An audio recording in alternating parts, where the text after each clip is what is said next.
Evening, everyone. Sorry, it says 5:59, doesn't matter.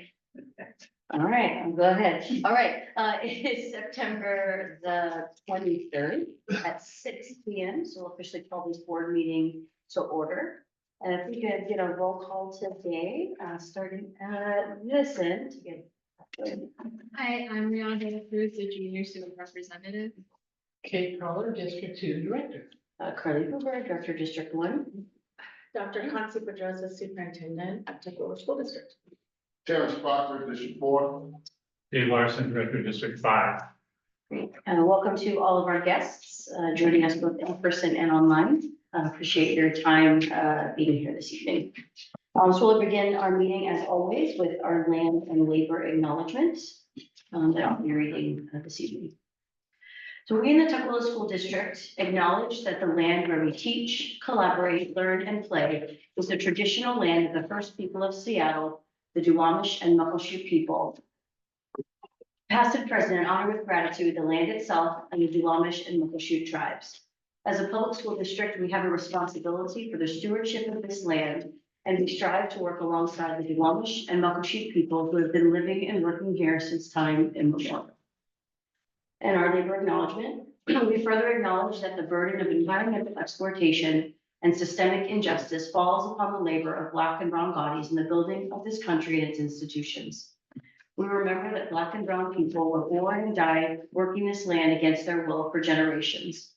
We also acknowledge the continued contribution of the labor of survivors over the centuries to today of all immigrant labor, including voluntary, involuntary, trafficked, forced, and undocumented peoples in the building of what we refer to as the United States.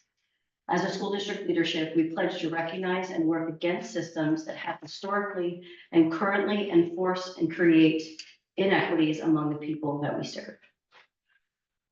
Now I'll invite those who would like to stand as we sing the flag.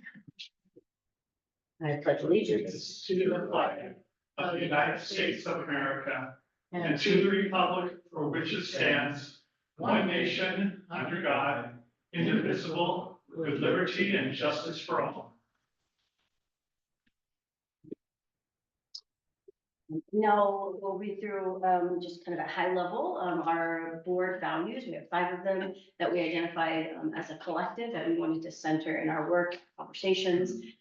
So the first is transparency, then courage, righteousness, curiosity, and respect. I'm doing our best to center the humanity of every person. All right, so if I could get a motion to approve tonight's agenda. So moved. Second. All in favor? Aye. Aye. That brings us to our first opportunity for public comment this evening. There are many ways to provide public comment. The first is in person. If you would like to offer public comment, you can sign up over there. If you are joining us online, you can use that raise hand feature or type your name into the chat. While we're waiting for folks that might want to do that, I've got one previously submitted written public comment to read. Okay. The enrollment process has been really hard with your school district, and honestly, I am so frustrated. I just want you to know the staff at the district main headquarters have not been helpful at all. Earlier last week, I stopped by to get enrollment paperwork for my 3 kids, and I sat down and filled out all the pages I was given. And when I got to the school, they told me something was wrong. They said some pages were missing. I couldn't believe it. The school staff was super kind and helped me figure out what was going on, but then I had to go all the way back to the headquarters to check if maybe the pages got left there, but nope, they weren't there. I asked if I could see what a full packet looks like, and sure enough, it was missing 3 really important pages that I was never given in the first place. I told the lady at the desk, and she just shrugged like it wasn't even a big deal. But it is a big deal because I had to take a whole afternoon off work to do this, and I don't even get PTO, so it's unpaid. Then I had to take the next morning off too, just so that I could fix the paperwork they messed up. My kids still aren't enrolled. I'm very disappointed in the service at the headquarters, and I honestly don't think they fixed the problem because I told them about it and it didn't seem like anyone cared. I asked to complain to the superintendent, but was told she was in a meeting and I'd have to make an appointment to meet with her assistant, so I left. I do not want other parents to go through what I went through because it was stressful and a total waste of time. I might enroll my 2nd grader and 4th grader this week on September 17th, because I like the school staff in the office. They were super helpful and nice, but just so you know, I'm putting my kindergartner at impact because they helped me enroll right on the spot and it was quick and easy and no stress at all. Your headquarters needs to provide better service to families. Period. I understand that mistakes happen, but to intentionally be rude when made aware is not right. Signed, R. James Samuel. And I just want to acknowledge that, mostly for the board, that I know that, Dr. Pedroza has, worked to follow up with this individual already. All right, seeing no additional public comments, we'll go ahead and move on from this time. There's, of course, as always, in the time at the end of our meeting to provide additional public comment. So we'll begin our report section, starting with our student representative reports. Yeah, okay, so Aiden said that he wouldn't be able to come today, but he still has his student rep report, and he wrote, since the last meeting, I have been listening to students and following the continued evolution of the phone policies. I have some concerns about the way Foster is implementing the phone policy. A new school-wide policy is that teachers are not allowed to allow students to listen to music during independent work or writing time. All headphone usage being banned at all times during the class is quite frankly not what I believed I was advocating for when I endorsed the new phone policy. Students I know that are neurodivergent are suffering from not being able to use their headphones as a noise dampener when they become overwhelmed. I request that the board look into enforcing teachers' rights to grant usage of personal electronics for educational purposes as it states in policy 3415 section D. I believe restricting teachers' right to allow for the use of headphones during writing or independent time directly violates board policy.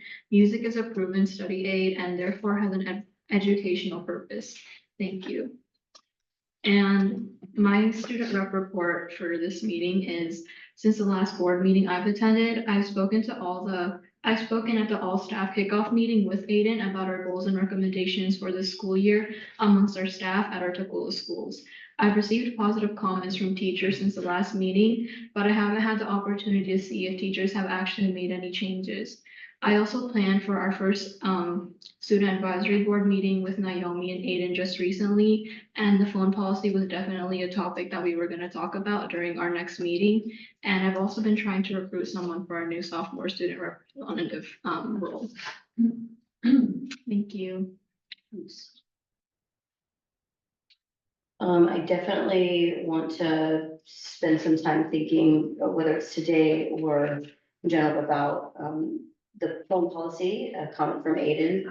I know that within the policy, there's an opportunity for exemptions, but I also recognize that that may provide a barrier or a perceived barrier for students. So I'd be curious to know like what that process looks like if a student,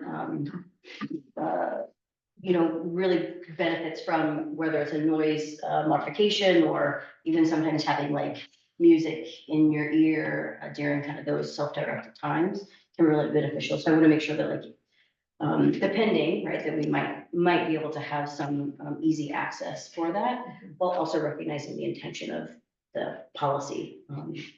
So those are the two, I think, really hard things to hold. Any other thoughts or comments?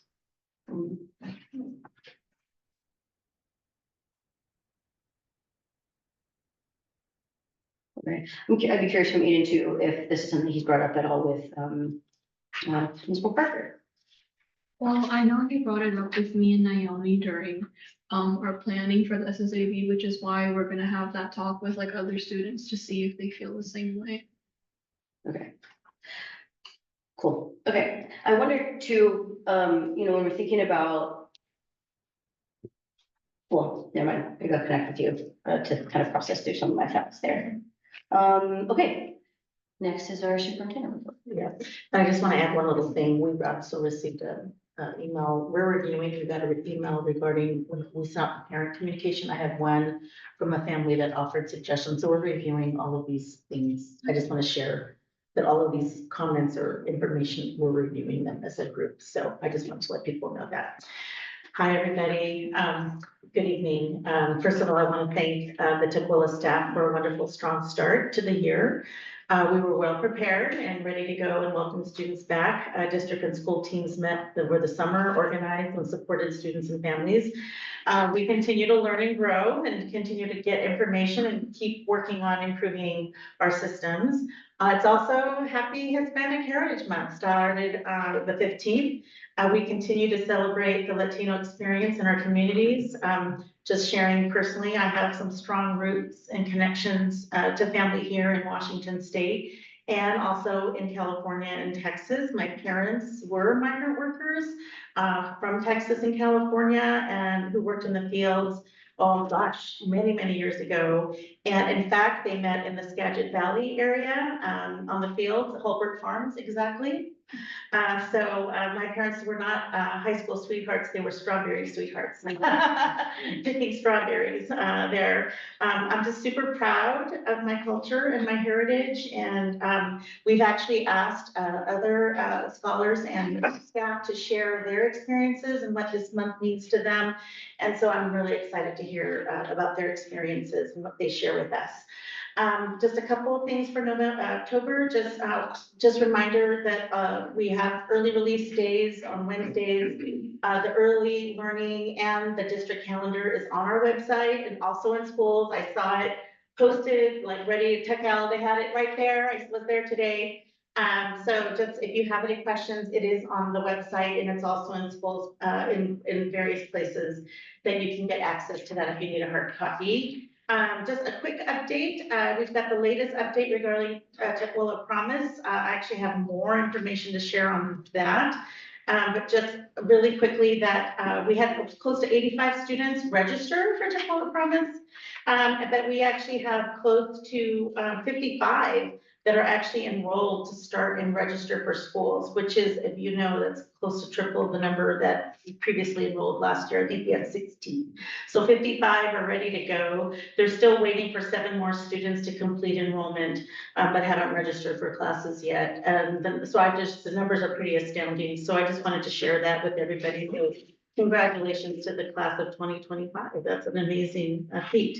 A big thanks to the Seahawks and to Coach Frost, Director Katitas, and Principal Parker for an amazing event for our scholars the first week of school. The Seahawks came and we had a huge celebration. If you saw the pictures, they're all over all of our media. It was pretty fun. I even got pictures with Blitz. It was kind of cool. I don't have a crush on him, as was reported by Principal Parker, but I did actually enjoy my picture, just saying. I was so embarrassed.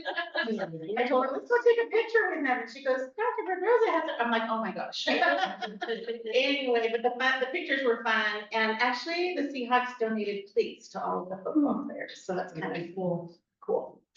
And then just also, there's been so many events, curriculum nights, curriculum connection, open houses and things happening. Please, families, please look and work with your schools to figure out those dates and times, but really well-intended events. My goodness, lots of people showing up for all of the events. And so that's been really nice to see families come out to the community. And we're trying to take pictures and share all of that as much as we can. So I know we have tomorrow, Thursday night, Cascade View has their event, October 1, Foster High School has their event and so forth. So just make sure you connect on the school websites and make sure that you find out when those are. And yeah, they're quite fun. So that's all I have for tonight. Any follow-up questions? All right, yeah. On the report from Principal Parker, did you in fact blush in the picture? Yeah, I did. We're gonna go with what she said. I was embarrassed. I don't get embarrassed. I'm getting embarrassed right now. Director Proctor, District 4, at the end of the year, one of the things that I'm working on right now, and I think it's prominent, is that we're working with the King County. Foster Cheer Squad was awarded $5,000. And, but I haven't seen no money yet, so I just realized that they hadn't gotten that money, so we were in conversations to get that award check to them, so that's what I'm working on the most foremost. Principal Parker, I got an email from her the other day, and I was like, oh my goodness. So I'm on the job, we're gonna get it. Might charge them double for making us. So that's a lot going on at the beginning of the year. We look forward to a very productive year. Thank you. Yeah, go ahead, Director Lacy. Okay. So last Saturday I attended the WASDA, the School Directors Association General Assembly, which is where all the school districts get together and vote on, various proposals for changing legislative and permanent positions. It went well. The two that we submitted got voted in favor, so they went through. The next step in this process is to, all the districts will be asked to prioritize. There's like 120 or whatever legislative positions, and unfortunately, the way the deadlines that they've got this year is they give it to us like after today in a couple days and want it back in a couple weeks. So I usually bring these to a board meeting to review. There's no time to do that unless, I'm assuming nobody wants to do a special meeting for that. The priorities, I can tell you, are not going to be much different from next year or from last year. It's basically going to be the funding, for equitable funding and McKinney-Vento, unfunded mandates, MSOC, professional development, special education, transportation. So it's going to be the same set of lists. So when I get that list and I'll rank them, and I'll send them out to people. And if anybody has input on it, you can send it to me, and then I'll bring back to the next meeting what the vote was, and then what the vote from the body as a whole is. So if that's okay. Yeah. Let's see. I'm working on a couple of different, I'm trying to get more people interested in the equity and funding issue. Starting last week, the statewide equitable funding work group that was authorized by the legislature started last week. Dr. Pedrosa is on that. Mary Furtakis, a former board member from Tuckahoe, is on that. There's like 80 people, and I don't know what they're really going to get done, to be honest. There's so many people, and they've got a deadline of something like November or something. So we'll see what comes out of that. Honestly, I think it's kind of a mechanism for the legislature to avoid dealing with the issue, because they're kind of, Chris Raycall, who's the superintendent of public instruction, has kind of said, well, we won't come out with any recommendations for what to do about it. In fact, we've got to wait for the committee to come out, and they're extending. They will go for like a year and a half, and so it's kind of a way of which the legislature does quite a bit, kick the can down the road. But anyway, I did meet with the League of Education Voters, and I'm going to meet with them again. They're a community-based organization that has had on their list equity and funding for a number of years, and I'll see if I can convince them to up it a little bit, and we'll see what school directors WASDA decides to do this year. Hopefully it'll get maybe on their list as well. And I'm still trying to work on getting the governor's K-12 policy advisor down here to talk to us. She's not, so far she's ignoring me, but we'll see if I can get that, because I want her to be aware of what's the inequities in the funding system. I've already met with her once, but I'd like to get her to actually see what's going on here, particularly with regard to our community liaisons and our quality engagement specialists, who, the state doesn't fund, but everybody knows they're critical to our work. So that's it. Thank you.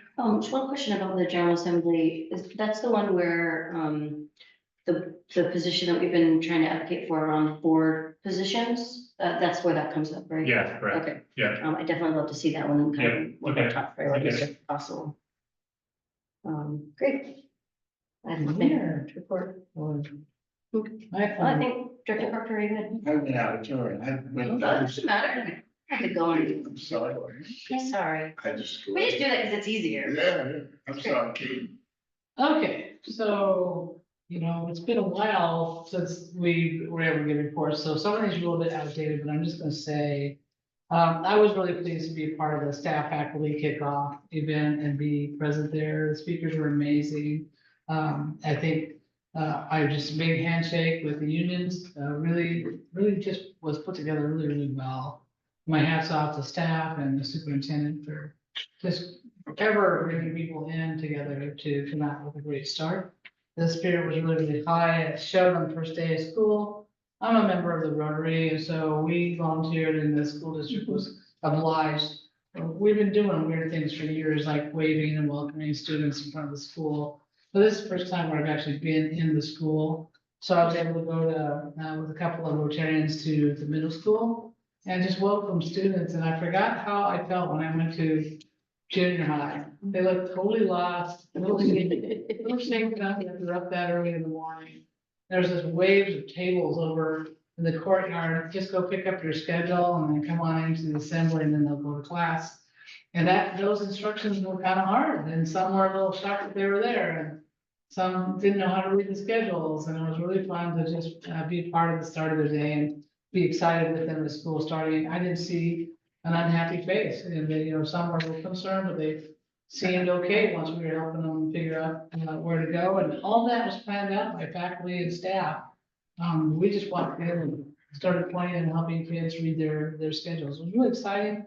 I also went up to Cascade View Elementary after that, where I ran into the superintendent who totally understands the process. Yeah. Like I was like crazy, not smart on how they do things. And each of the kids don't even know which teacher they have. So we're sitting with lists. And my only suggestion would be have an alphabetized list because they have it by grade. So they go in fifth grade and then it's alphabetical on each page for each teacher. So you're flipping through. And I'm sure it makes sense to somebody else who must know which teacher they're in. But for us, it might be smart just to have it alphabetical so we could just find their last name and get on with it. I'll let them know. Just a couple of help the volunteers things. Yeah. The other thought was maybe just have it along the walls and so they could go to fifth grade and third grade. But it was so beautiful. The day was beautiful. The kids were beautiful. Everyone was really excited. That is a grade level that's fun to watch come to school. Before school started, Toccoa Police Department Officer Vic Masters, a lot of people know him because he's the public information officer, the PIO for Toccoa Police Department. He just kind of becoming the Pied Piper for T-ball and a whole lot of other things in the community because it's got kids all that age. And he just sort of said, hey, clean up the street, 142nd, near the bus stop, because he knew there were needles and garbage and horrible things on both sides of the road and lots of briar patches and everything just looked terrible. And I don't know if you saw it on Facebook, but all kinds of community members came together, at least 20 of us, which got some of the property owners excited about helping us out, which was very helpful. Clearing out the brush, clearing out like electric boxes inside of cages that hadn't been attended to in years. And then taking those utility boxes and putting stencils on them and spray painting them with butterflies and flowers and stuff. It sounds silly, but it's probably near one of the most impoverished apartment buildings that we have. And to have those kids come out to a nice, neat neighborhood with the beautiful decorations and stuff. It's not a lot, but it's not terrible, right? And I just thought it was very thoughtful of him and a lot of fun to be a part of that. Max Okamoto works for U.S. Congressman Adam Smith. He followed up after a meeting that we had with Adam Smith. He came to do a town hall. And I challenged him and said, like, you're doing, there's a lot of things you can't control in DC, but what can you control? What can you tell people in school districts that are possible? You do anything with youth? And he said, yeah, I have a youth advisory board. Then, so I got an email which I forwarded to the superintendent. Their core report is busy for this year, 25, 26, but they'll be open for taking in candidates and nominations for next year for this advisory board. I think it'd be a great thing. We also encourage this, and I think we're getting to a point where I know we've had at least a couple of students go in for him back in DC. And whatever way we can do to just set our kids up for success, if she's opening doors like that, let's try to put pressure on them to get Toccoa School District to the fore on that. The Seahawk Assembly thing, I wasn't part of it. I thought it was the coolest thing that ever happened.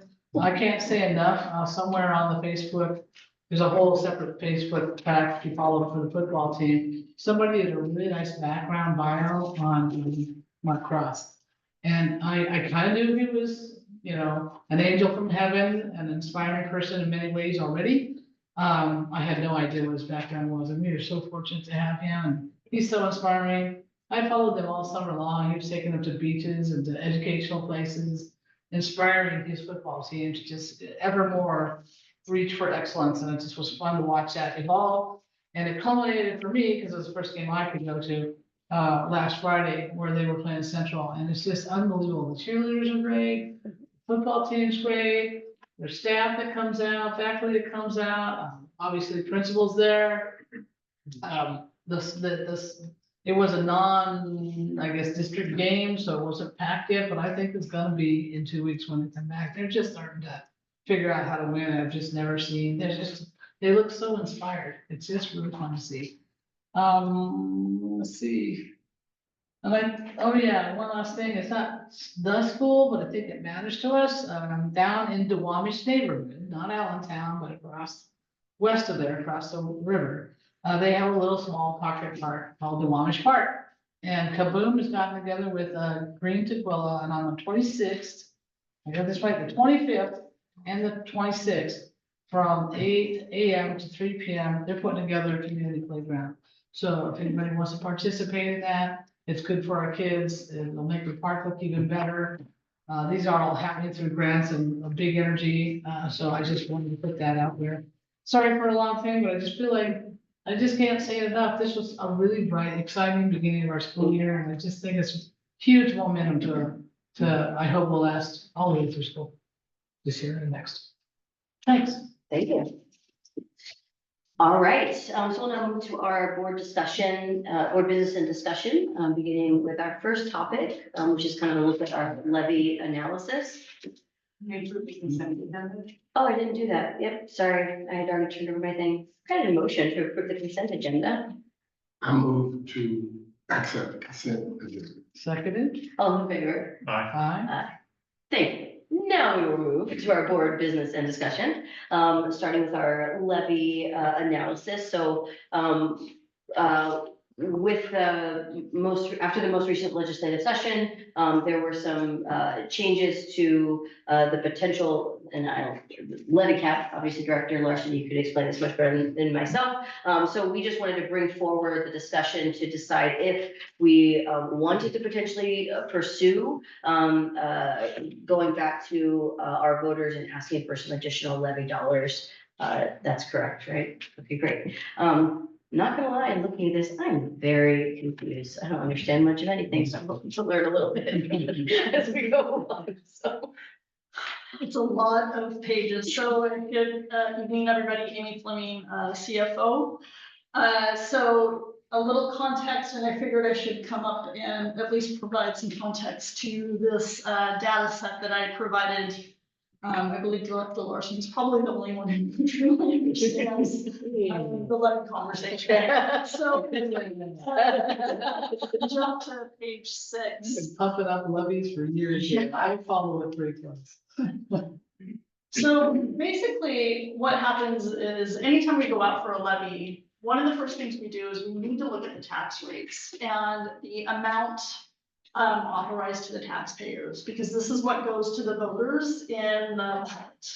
And so a lot of the work that's done is looking at what is the assessed valuation, what do we think the assessed valuation will be over time, how much will it grow, at what percent, and then also looking at historical, what have the tax rates been historically, to get a gauge to what we think the voters will stomach and will approve, because we always want, that high approval rating.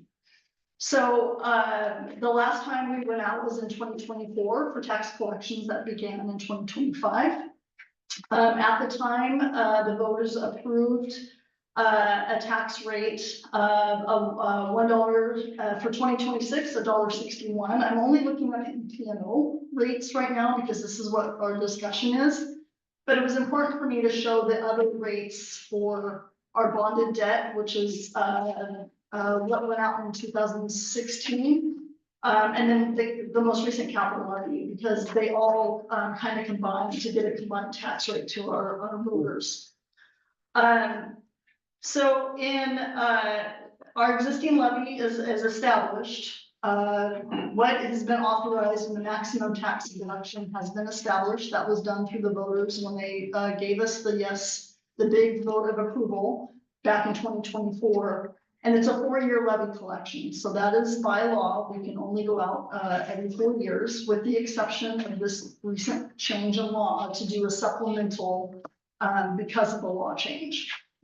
And so what I started to do, and I was working with Piper Sandler, which is our, kind of our advisor when it comes to, this information. We work closely with them.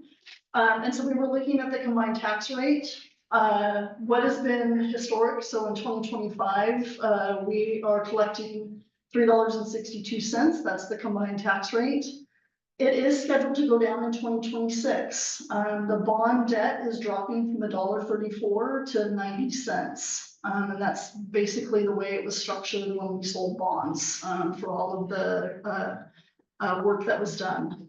So the bond rate, just so people know, is $3.60, that's $3.60 per $1,000 of assessed valuation. So, you know, if your house is worth assessed valuation of 500,000, you know, you multiply 362 times 500, and that's the, now, you also need to recognize that this is, school districts are part of the property tax. If you ever looked at your tax bill, or property tax bill, there's a long list of people that are on that list, so the city, the county, you know, the fire district, and so this is the schools are typically the biggest chunk of that. And also, the other thing to understand about this is that this is the only way that school districts can collect extra money. So, you know, cities have other ways of doing it, counties have other ways of doing it, but for school districts, this is the only way that we have to do it. So anyway, just a little context. Thank you.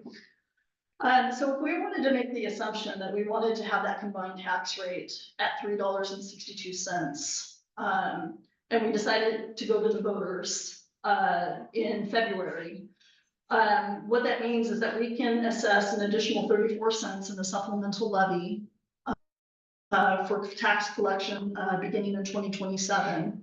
And then keeping it that flat $3.62, we would collect an additional 29 cents, in tax rates again, for 2028. So my question is this 34 additional 29, is that the maximum allowable by law? Or is that a number that was picked in order to keep the 362? It was a number that we picked, and so it's To keep the 362? to keep the 362. So my other question is then, what's the maximum allowable rate that under law that could have been? I will have to check on that. Okay. Again, it's looking at what do we think the voters will stomach, as we go Yeah, out. yeah, no, I understand. I Yes, just want to understand Yeah.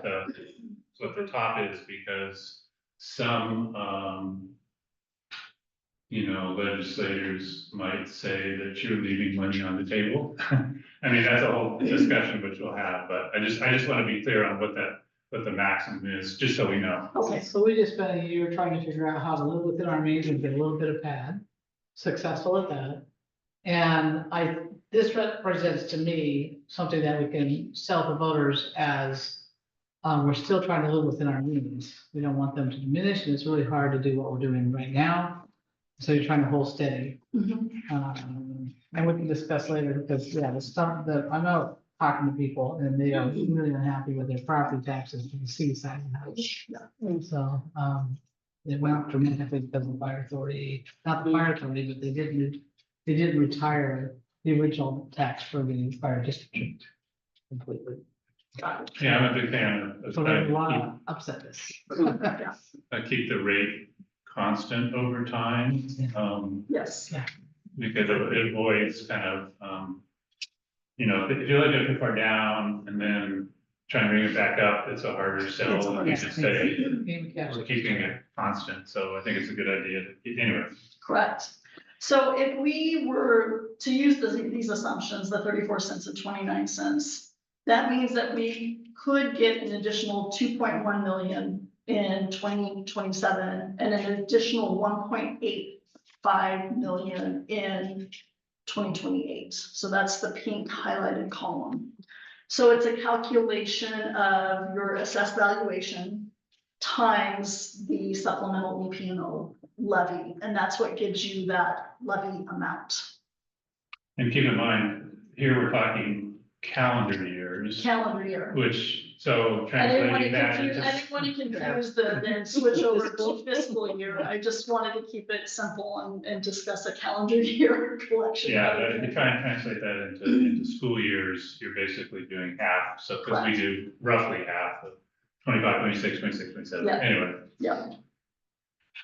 So what would happen is if we went out to the voters, they said yes, that means that the total tax collection for 2027 is 12.3 million, because what it's doing is it's adding to the existing EP&O levy in the yellow highlighted column, and then an additional 12.573 million in 2028, okay? So it's adding your existing EP&O and your supplemental EP&O, and that would give you your authorized amount, assuming that the voters said yes.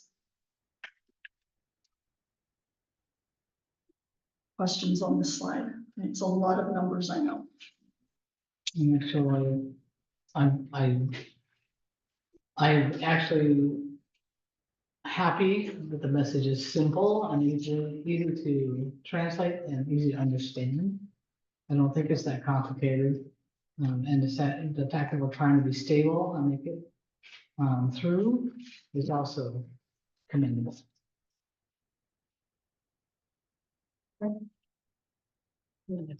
No questions, okay. So this next page is the maximum levy collection, and this is what is in law.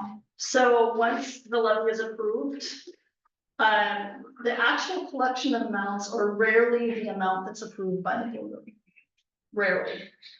So what the formula is it's either $2.50 times the total assessed property valuation divided by 1,000, or it is the total enrollment times the maximum per pupil amount, which is adjusted by inflation each year, and that is established by the legislature.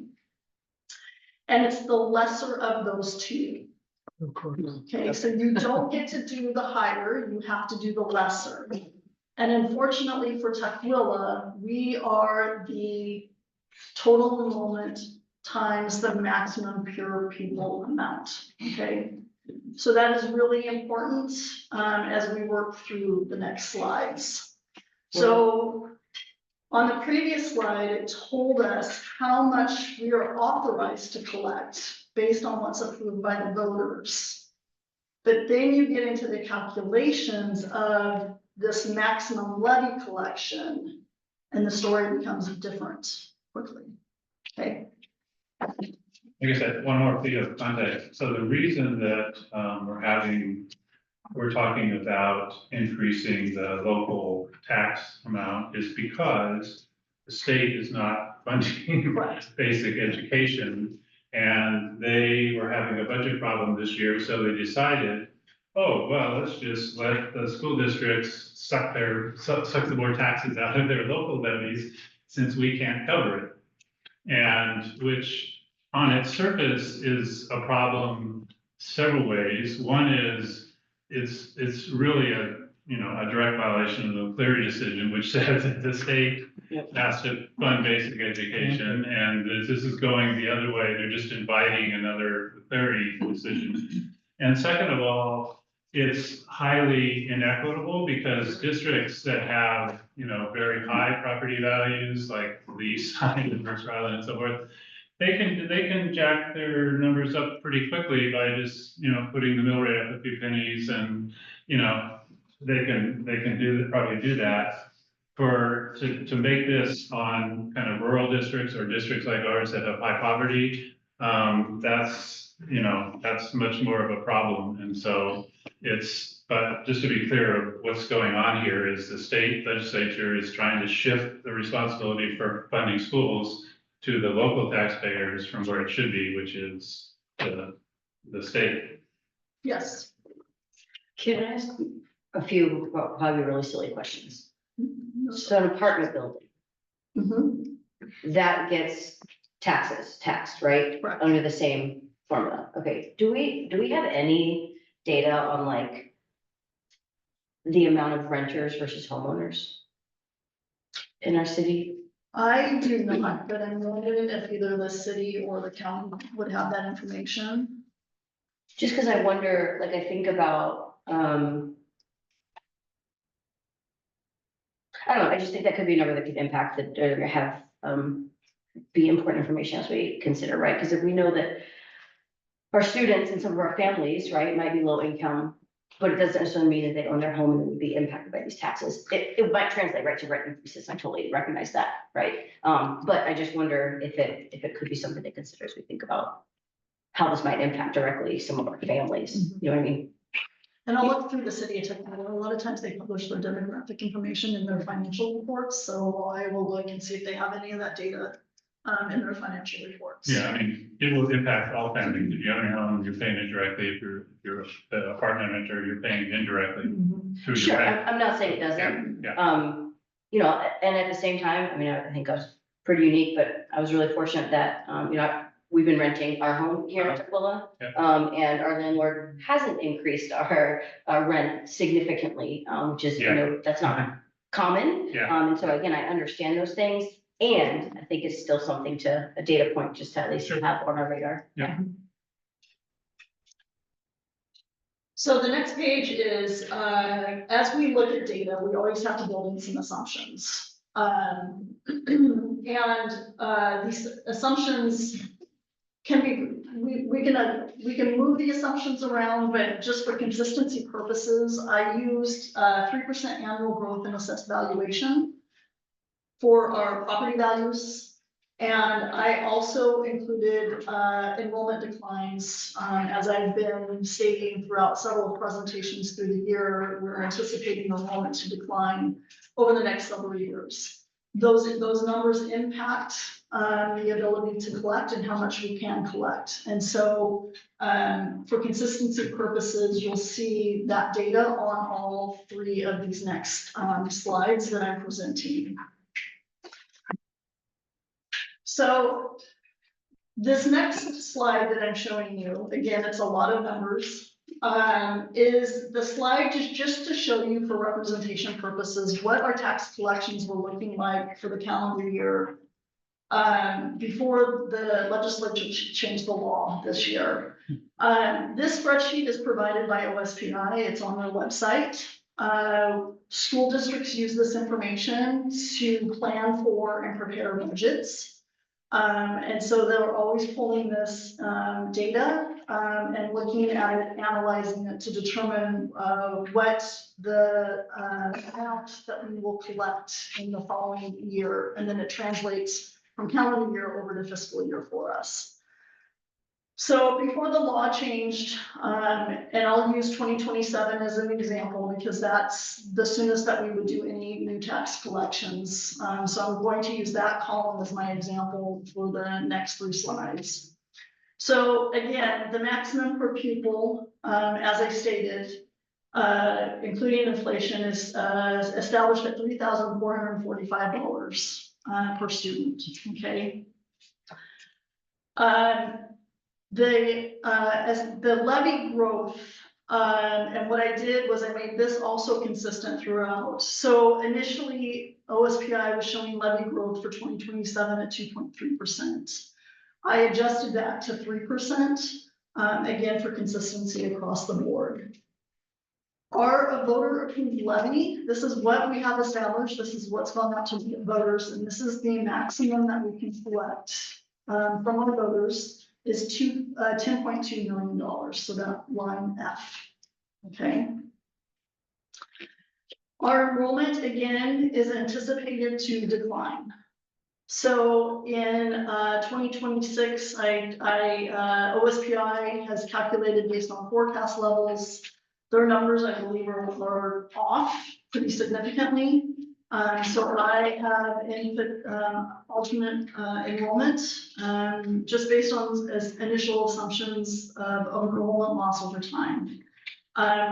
This isn't firm number. It was just a number as I anticipate the numbers to continue to decline. So I used 2,688 as our enrollment number to So, adjust. Yeah, I just wanna emphasize, because when I saw this word alternate, where did alternate come from? Oh, Well, yeah, alternate is Amy's realistic view of what correct. our district is. Those other numbers are kind of fantasy numbers that the state makes up, you know, who knows what.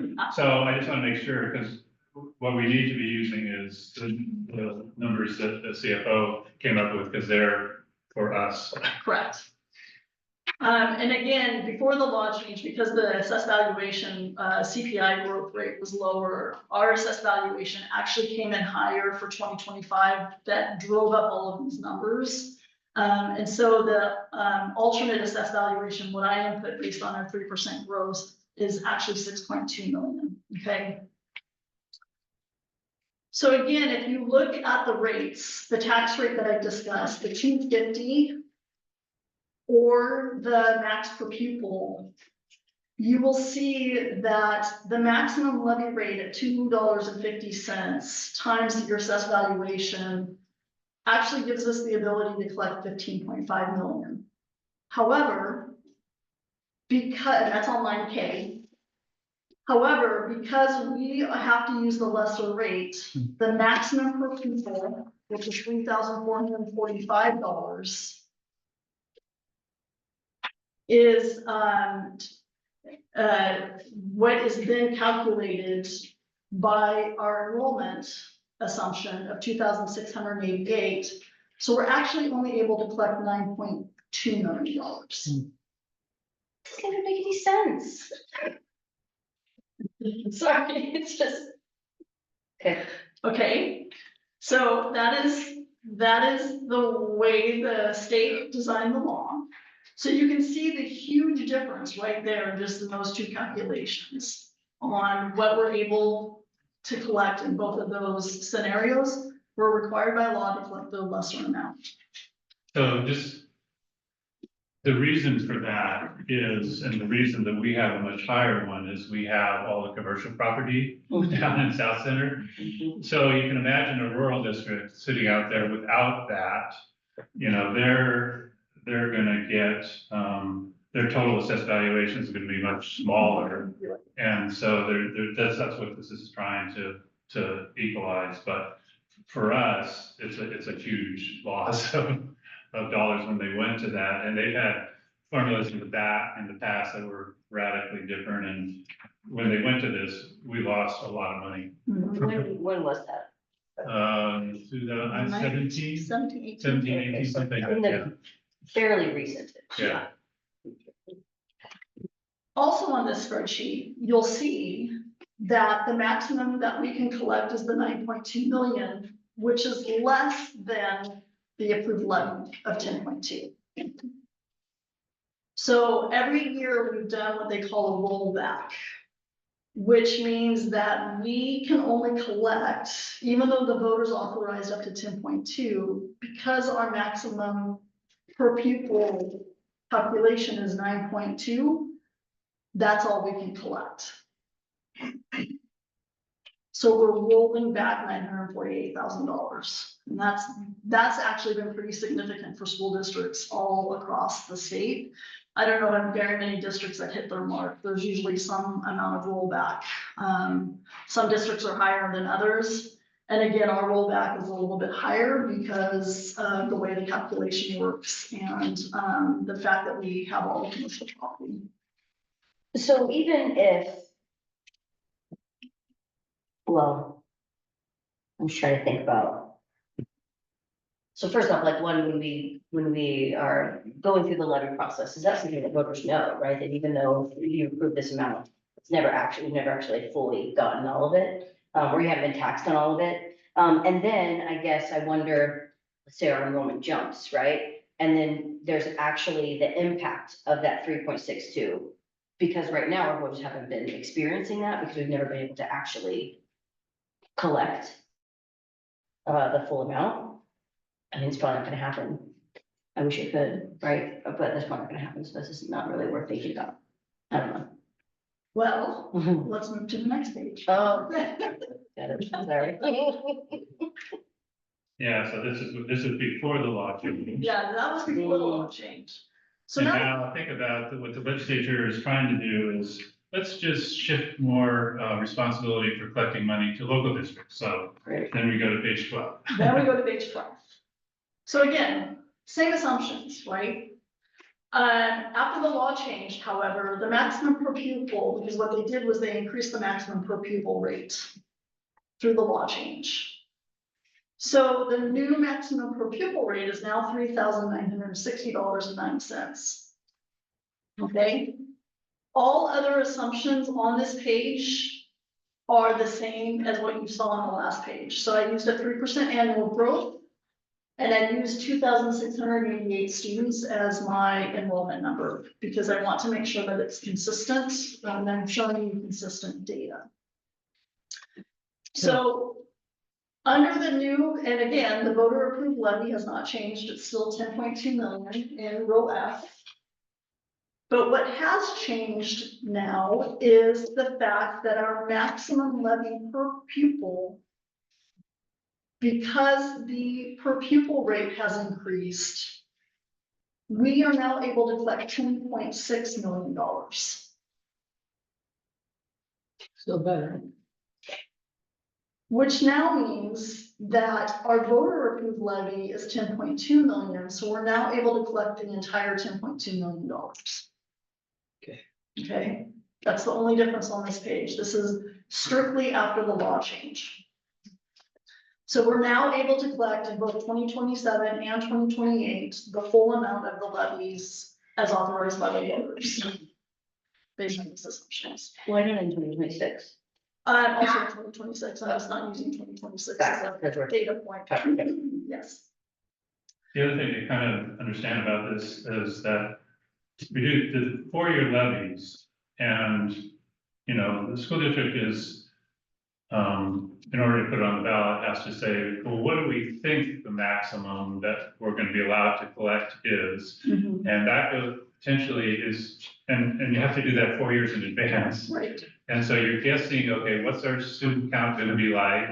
You know, What's our assessed valuation? what's our salary? Mhm. So you're making these guesses, which is why, you know, the guesses from the old are higher than what we could actually collect, because you don't want to be caught, you know, underestimating. So we estimated a little higher, but, and now with this change, we're going to be able to bump it right up to what we had. Anyway, just that's the other little twist. The state is asking districts to, you know, guess 4 years in advance what's going to happen, Right. which is a little tricky. It But is they very- didn't make it worse. Our access to money improved. Yes, it did. Well, they didn't make it worse until we get to the next page. Okay. Okay, so this still might be coming, but with that, that means our community will actually already be paying more than they have been because our allowable max per pupil has gone up.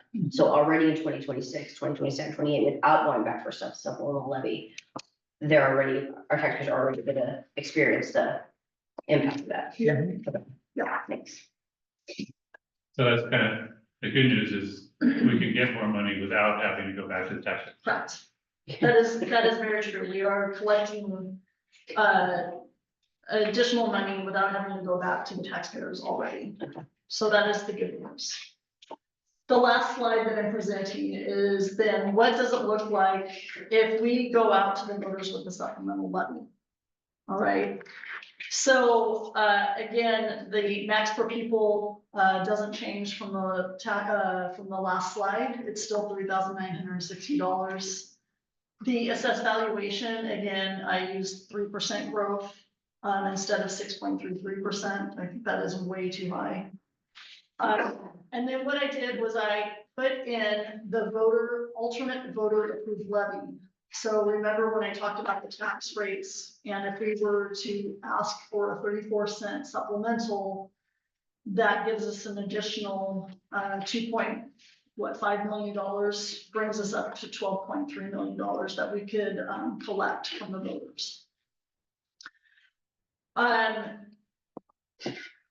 But what's interesting is the maximum per pupil does not change. So it's still taking your 3,960 multiplied by your enrollment, and your maximum per pupil is still 10,644,000. So what's happening is in 2027, even though we could collect up to 12.3 million, we'd only be able to collect 10.644 million. So we would be rolling back $1.67 million. It would give us an additional $437,000 in revenue. But I'm just trying to show you kind of the reality of what we can actually collect versus what is actually authorized by voters, so that you have that information. In 2028, it gets worse because, like I said, enrollment is anticipated to decline. That impacts the amount of money that we can collect. So it's only an additional $81,000 that we would be collecting in 2028. Okay. So the kind of the bottom line question here is it worth going out to the voters to get, send 435,000 in 27, 81,000 in 2028? That's kind of it's not, that's why I was kind of waiting for these numbers, because we're gonna have to weigh, is that worth doing?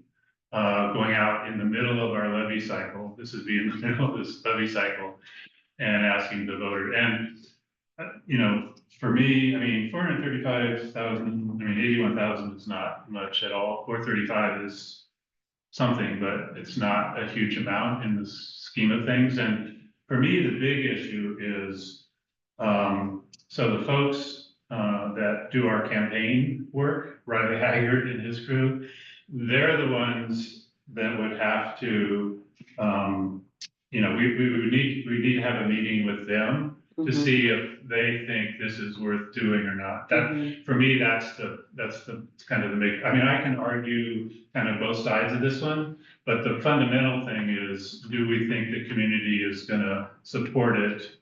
Because if they don't, there's negative consequences. I mean, this community has been very supportive of schools for a long, long time. And, kind of going out in the middle and saying, we need some more of that. I could make that argument, but the people that really need to be convinced are the folks that do the campaigning, which is not something the school district can do. We can't campaign. So, but for me, that's the make or break. We need to have the folks that do the campaigning explain what's going on, see what their opinion is. If they're not for it, I think it's, it would be very, very difficult to do this. And for the amount of money involved, and recognizing that we're going to get, without doing anything, we're going to get a significant amount of more money anyway. Right. So anyway. The next slide, if there's no questions on all the numbers. So Shoreline recently passed a supplemental levy in August. So they did a supplemental levy. It's a 1-year levy that they were able to pass overwhelmingly by their voters. Bainbridge Island is seeking approval in their November for a supplemental levy. Those are the only 2 districts in the area that I'm seeing so far that have gone out. There may be more that go out in February. I do not know. It's a little bit too early for me to know. Highline and Renton's levies are expiring, so they're able to take advantage of this tax change or this law change because their levies are expiring. So they're going to be able to, I mean, it was timed perfectly for them, I would say. Other things that we need to consider is that there are, for Tukwila, it's pretty significant. There's costs associated with running a levy. There's the election costs, there's time, there's bond attorneys, there's working with Piper Jaffray. All of these entities that we have to work with if we decide to do a supplemental levy. And so those are other factors that we need to consider. The other item that always is in the back of my mind is that Our levy will be going out for a levy in 2028. We'll probably do a capital levy as well. And then we're in a big need to ask the voters to approve a bond. As we all know, Cascade View is probably at its end of life for that building, and it absolutely needs to be replaced. So at a minimum, we will most likely go to the voters and ask for approval of a bond so that we can do construction on Cascade View. It's too early for us to start that work. We're going to start assessing buildings to get an idea of what building assessments look like. And then we'll work to develop a committee on a bond to go through all of those assessments and then prioritize what's the highest and lowest priorities. So, and again, and then it's working with what do we think we can ask the voters to approve for a bond. And so that's quite a bit of work that we'll have to start, probably starting next summer, so that we can gear up and bring the information for consideration to the board to discuss as well. And so if we were to go down the route of trying to increase our EPNO levy in February, the deadline for getting that in Lincoln County, I think, is December 15th or something, which means you have to work backwards from there because she needs to do some paperwork and Right. we need to pass resolutions and so forth. So you kind of have to have all the ducks in a row in October, November in order to make that happen. So that's the other thing to consider here.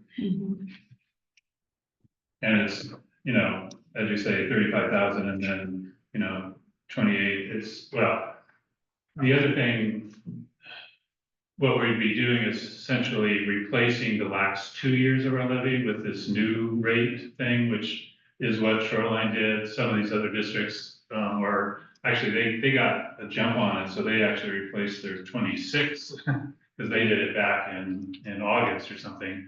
So they were able to replace their current levy with an updated levy. So, but yeah, whether that's worth, all that is worth the amount of money that we could get is a question.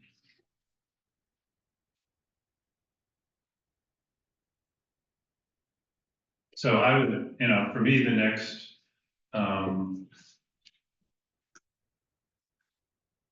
yeah, we should really perhaps have a meeting, whether we do this as a board or a work group or something, task force or something, sit down with the folks that do the campaign work and just explain. I've started to explain this a few months ago when I first saw it coming, and with Riley, and the initial reaction was, no, he just cranking that process up is not trivial. And so, but now that we have actual numbers, we should go back to them and say, okay, what do you guys think? Would there be any benefit in doing a 1-year levy, or is the 1-year levy because their 4-year was almost up and they only had a year left? So the supplementals is their 4-year was almost up and then we had 1 year left. Yeah. In both, So both Big Bridge Island and Shoreline, so, yeah. So I've been on the levy team and I think even though he was saying no, because I'm sure taxpayer exhaustion's at an all-time high for a lot of people. That team remains fairly consistent. And if we as a board decide on an amount, they will be there and they will push the levy as hard as they can. Well, I I have no doubt. want to make sure they understand it first. Yeah, Yeah. well, how to tell the story, which Yeah. you heard me earlier on saying this is easier to understand than it has been in the past. It's easy to tell a story about remaining consistent. It's easy to talk about trying to stay within our means, and we just want to keep our means coming in at the same level. People will understand that kind of language. I think the decision, you talk with Riley all you want, but I don't want to, he's not the decider for all of Tequila, and I think. No, I say that I group, think if you're gonna do that, get bigger stakeholder Yeah. group together. for sure. Yeah, he's certainly not, but he's also been, I just said his name because he was the chair, but Yeah. the whole group, yeah. He's done it 2 times, and so I'm just saying, there's a lot of people who've been involved in this, and I just think Sure, you want to hit some neighborhoods, fine. I actually think this is incredibly reasonable, given the situation we're in and what we're being asked to work with. We could have tried to ask for more, and I think we get shot down, to be honest. Well, it wouldn't matter, right? If it's right, which I think is what this is Yeah. saying. I think there are a few things that are coming up for me. One is, do we even have it in our budget for $35,000? I did not budget for this, no. Yeah, where would it come from?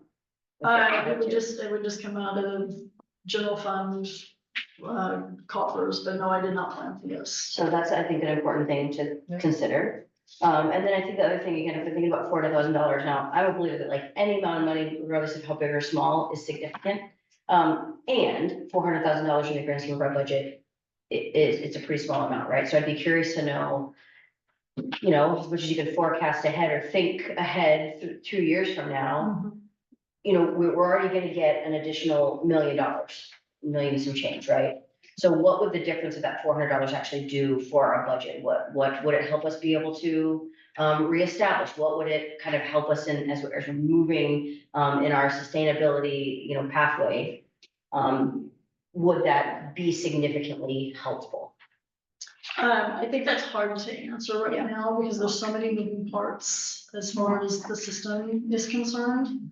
I'm concerned about continued enrollment loss and what that looks like for our system. So the additional 400,000 might maintain for another year or so, before we start having to make adjustments again. But, at the same time, we just don't know. There's just so many things. And it's also possible that we could go out and ask and then our enrollment declines so much that we wouldn't get that extra money anyway. Yep, there's that too. Because I'm using numbers that, they may even be a little bit high as we speak, for the numbers that I was using. So that's another piece of it as well. Our regular levy cycle will be up in 28, Correct. so So what what- happens is we go out in 28 to start the new cycle in 29, so 28, we have at this point a vision of doing our usual 2, which is the capital and the EP&O levy, and then in 28, we want to do another bond so we go out with a package, which is, the last time we did a 3 like that was in 2016, when we did 3 package, and then we do the normal, which is the EP&O and the capital projects or tech levy. We do those every 4 years. Part of me honestly wonders if because 26, what would be the difference in 26? It wouldn't be that much, because the 400,000 would be in 27, right? Yeah, so Okay. and actually in 2026, excuse me, we're collecting, the authorized amount, which is $9.7 million. In 26, when we first calculated, we were thinking we were gonna get about a little bit over 9 million. So we're already getting an additional $700,000. Part of me wonders if we consider this for maybe a November 26 ballot, because then we could put the 35,000 in a budget next year. And we would still be able to, we might even have more accurate enrollment numbers to say whether it would be beneficial or not. And that would give us a little bit more time, and then it would still be in effect for 2027. So the only downside of doing November is if you go to the folks, our bond or levy consultant folks. The off elections, it's better. Yeah, Okay, that's makes sense. the reason, if you look at the history of what's the probability of passing. I don't remember exactly how much more it is, but yeah, November elections get really busy, and this would be a real down ballot one, and sometimes, it doesn't, people don't go for that, go down that far in the ballot, or anyway, So we need 60%? For 11, no, you need 50%. 50, okay. For a bond, you need 60%. Okay, gotcha. Yeah, so you want to be careful when we want to go out for a bond, the environment in the community needs to be pretty good, because you need that 60% for the bond, and people will tend to, school, or, not school. Well, I will say this, the people I talked to, just from the city pieces, are up 500 to, about 2,000 a year, depending on the house.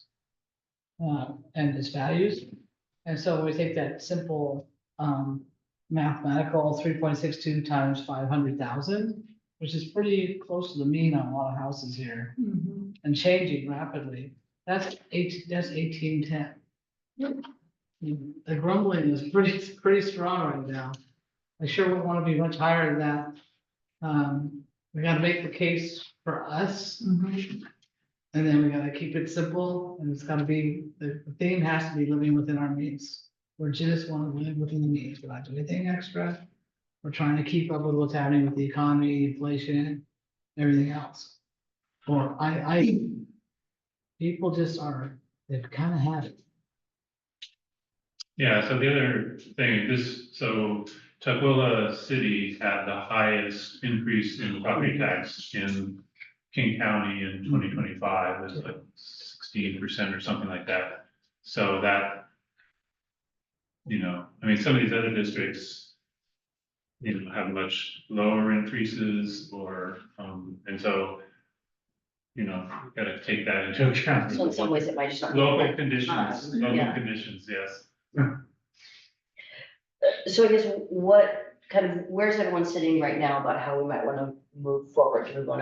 Do we want to talk to folks who led the committee last time, just to kind of get their pulse? Do we want to have another conversation at a board meeting in October? I think we want to, like I said, discuss with the community folks, because however that group wants to be, because if they aren't behind it, the chances, I think, are really slim. If they can assure us that they would be behind it, different story. Okay, is there any more information that we might need from our CFO? Oh, this is pretty complete. Agree. Okay. Thank you very much. I appreciate what you did. I now feel much smarter. Is there a deadline for us to make the decision? December 15th is when I stand about it.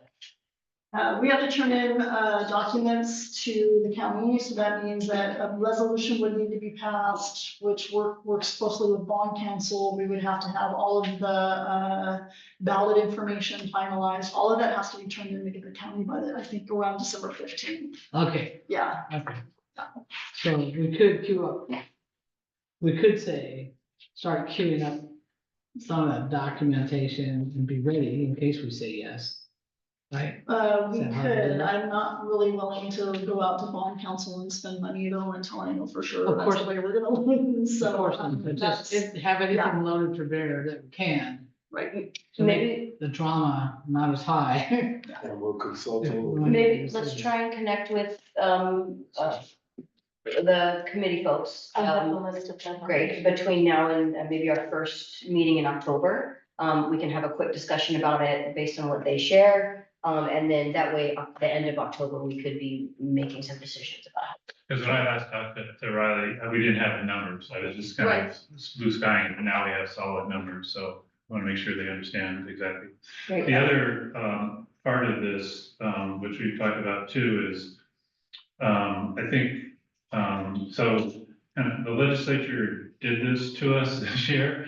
And so, we talked about trying to bring our legislators from the 11th district in to talk with them about what we plan to do with this maybe. And also, I want them to understand what they did to our budget this year. So, because what they're saying is, okay, you guys can get more money, which you've seen how that happens. But then the question is, they took away things from us, like the school improvement grant, I think, and outdoor education. And I really like to see that list. So when we're talking to legislators, that we can say, well, here's all the things that you took away from us. So, and then also an update on this nice little chart, Amy, that you created. That's really helpful. So that, which keeps coming back to all the stuff that they're massively underfunding us for. So once we have those two, then I think it would be a really good idea and again, we could do this in a board meeting or subgroup, whatever, sit down with our 3 legislators and say, here's the situation. And at the same time, advocate basically for the state to do more for us. And I know, almost every district is doing the same thing. And but particularly for us, related to laptop poverty money and also the community liaisons and also the quality engagement specialists, hit them up for that kind of stuff again. So My question, I was asking Director Larson, is so if we're gonna consult with the bond council. bond council, is there a cost to that consultation? What does that cost? I've got to look and see what their hourly rates are. So if we do engage bond counsel, it would be for them to develop the resolution. And have all the legal language in that resolution that's required. Or as Director Larson said, pick their brain on whether or not it's something worth us consulting. That's different than. Usually bond counsel wouldn't get into that conversation. I think that's more of a conversation that we have. Bond counsel, we would probably engage Piper Jaffrey, more in the weeds on some of the numbers and what we think and whether it's worth our time. Yes. I do know that when I first developed the spreadsheet, I did send it over to Piper and said, oh, wait, when I'm doing this calculation, this is what it's looking like for us. And he said, yep, you're right. That is accurate based on the numbers that you're using for your projections. So I did send that off and they did reply to my numbers. But as we work on this, we would definitely want to engage them as a start. And then if we decide to move forward, then we would engage bond counsel to work with us. Thank you.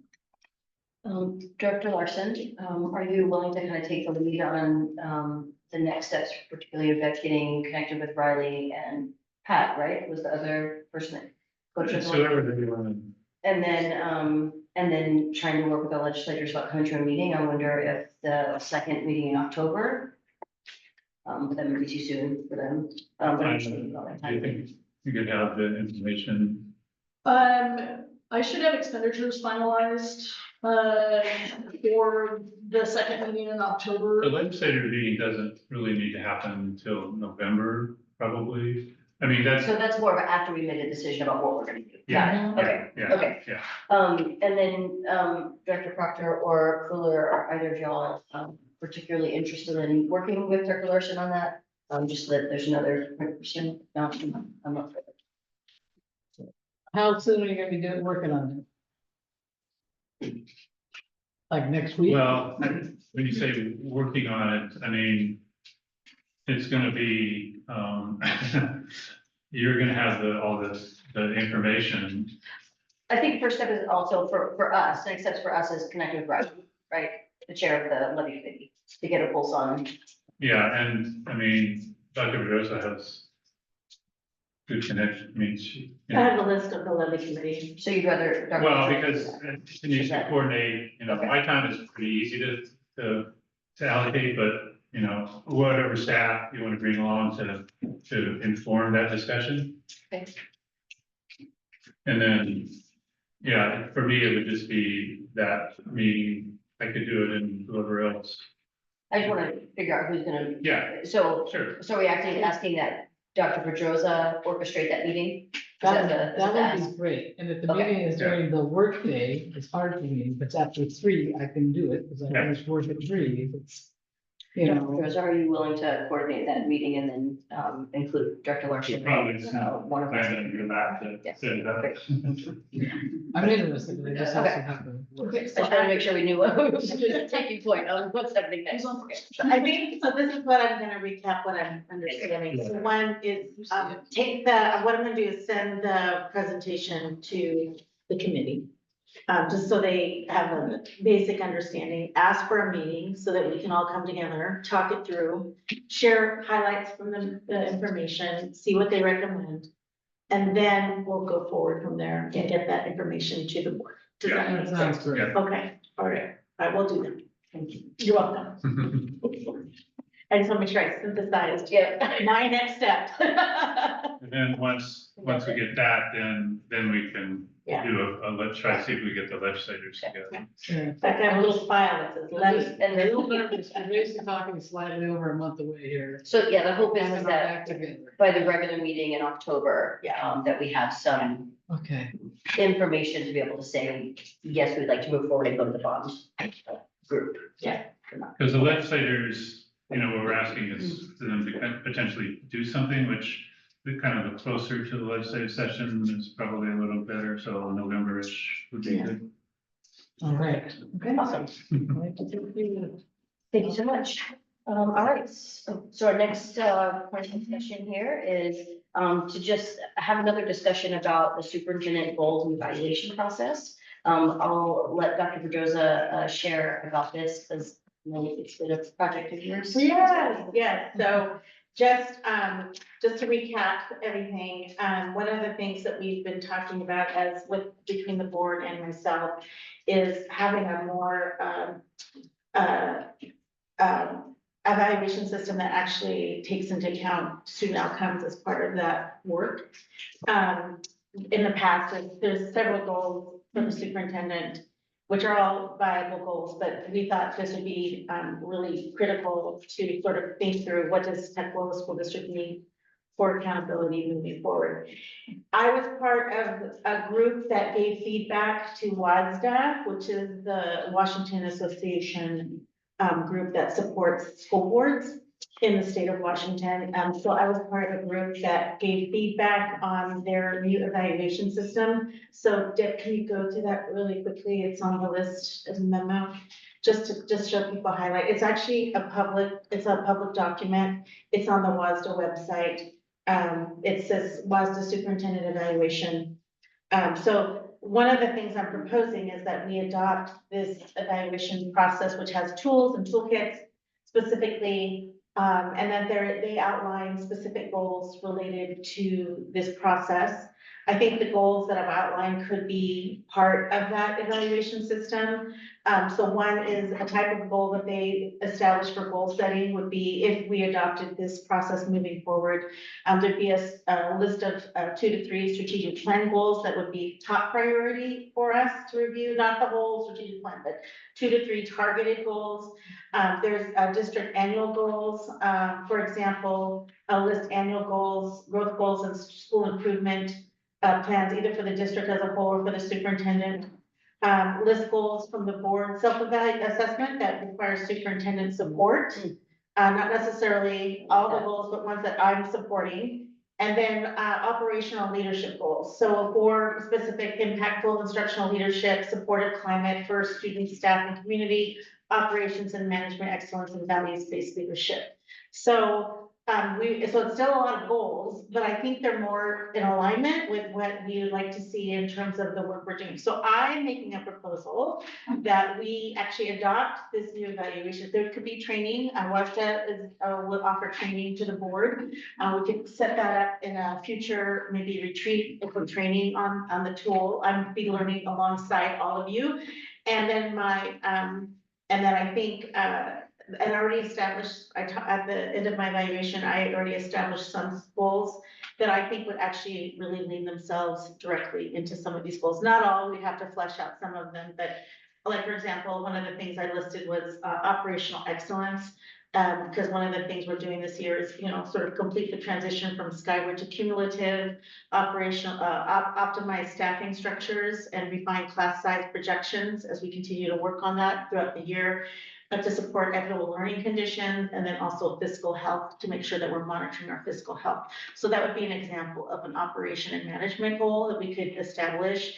One of the goals around the strategic plan, for example, I wrote in my memo, strengthen student-centered systems, continue embedding universal design for learning, MTSS systems, and restorative practices to close achievement gaps, particularly for Black and Latino scholars with a focus on multilingual learners, which is the emphasis this year on multilingual learners. So that's an example that would be aligned to for a strategic plan goal. So I think there's many of these that could be embedded in that. Deb, if you go to the next page. Yeah. like, these are the additional goals that I established. This is based on last year's, family and community engagement, equity and anti-racist work, continue to deepen that, ethical leadership and culture, and then also legislative and regional advocacy. We could refine those. These are just my suggestions based on my feedback from last year, but just continue to strengthen the system that we have. And I think many of these could lend themselves very easily. For example, the family and community engagement goal could lend itself very easily, for example, to the supportive climate for students, staff, and community. So those kinds of things. I think we could birdwatch some of these. Just a kind of more of a report procedure here, because I read the memo and I went through the thing. I know we're not, we've had conversations before about our evaluations and I don't think anybody on the board is really thrilled with the tools we have previously, so we've been looking for a new tool. I think a lot of members of the board, if I can be so bold as to project a little, are still searching for a standard that's accepted. And so it's pretty easy leap to say this is a tool recommended by WSDA, and so that's going in the direction of some of the sensibilities of the board. What I'm worried about is talking all night about this, when it might be an easy leap to say. Yeah. Why don't we vote on, I would like to put on the table and maybe get a second to move that we take on this tool. I'll second that. That'd be the what, and then we'll deal with the how. Yep. To whatever Yeah. depth and breadth we want to go to. Yeah, and that would be happening in our meetings, but I just wanted to put this memo out here. That's the first, and then the second pieces. But I just want to be transparent on some of the goals I'm thinking It about. is what makes it easy to make that. Yeah, that's what makes it easy. Yep. Question is, I see it as once they're approved, I look at the memo too. My question is, are they doing training at the upcoming? I think so, on yeah. this? In November. So then, Yeah. That's good. And if for any reason, someone's not able to attend or attend that particular training, we can work with them again, I think, to come in and do one specifically with our board. and it might be, whether we're there or not, we're coming in. Absolutely, it could be probably within our, Yeah. just to kind of guide us through the process our first year. And make Yeah, it for sure. applicable for us. Yeah. Yeah, because it's definitely gonna require some retreat or whatever to flesh out. Yeah. all the details. Especially because we'll be kind of starting mid-year. Yeah. Or. Yeah, we're all- The- By their schedule, we're already behind. That's But okay. that's okay. That's not The good first enough. time. So just to clarify, we have a motion on the floor, and I've got a second, so all in favor of, adopting this as our, new evaluation tool? Aye. Cool, that's exciting. I also, whilst evaluate, like, did the last one too, which we didn't like. But I feel, a lot more, I know that this is something that, we've talked a lot about the evaluation process. And I know that you were part of the discussions that we've had about it as well. And your input is, your fingerprints are on this. And, so that also makes me feel good about doing it. So, great. All right. So do it for now and then deal with the how. Yep. Deal with the how later, yeah, yeah. And Dr. Georgia and I can work a little bit on that, between now and, our next meeting. But your memo gave me great confidence that you're going in the direction that we're interested in. You're welcome. All right, so that brings us now to our presentation. So this is our teaching and learning program presentation. This was something that the board has requested, and it's just kind of a part of our regular report outs. I do just want to, acknowledge that this report could take a little bit of time, and, we can do our best to move through it while honoring all the work that you put into it. So take it away. Thank you. Scott Whitbeck here, Chief of Schools and Academics, my pronouns are he, him, and happy to be here to share this information with you. I think we'll start off with the heftiest, most thorough report of the group is the multilingual learner report, which I'll just refer to as MLs. And so you have a copy of that. It's up here as well. I'm going to hit this is a very dense report. I'm going to hit some of the big highlights, and I'm very happy to come back and go in depth for anything that you're interested in.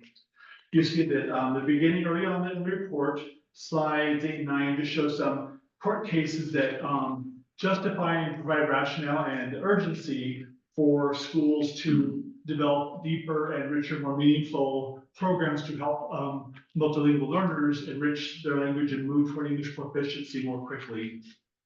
And slide 9 shows the program models. The one you would say we use transitional bilingual shows that we start with, for example, in kindergarten, the bilingual language class, they start with 90% Spanish and 10% English. Each year increases by 10%. So first grade would have 80% Spanish, 20% English, and on up until after a 6-year period, that's the time the students are anticipated to have become proficient in English. So that's how that model works. So you said that, so the first bullet is what the model is that we use here.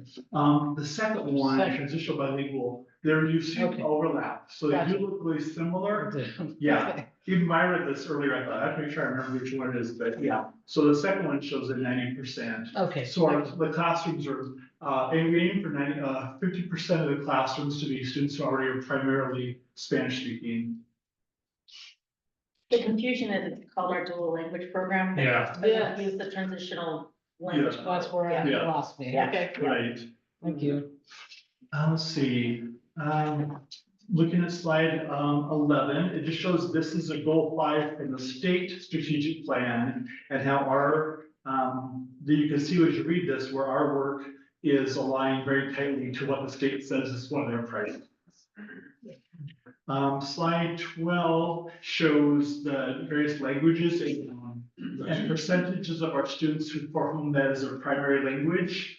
This just showed, as you see about the top, I think 17. I went back and looked at the full roster. We have 57 registered on primary languages. And several of them are, we just have 1 or 2 students who register as that language. As you can see, by far, Spanish is the predominant primary language of our students in our district.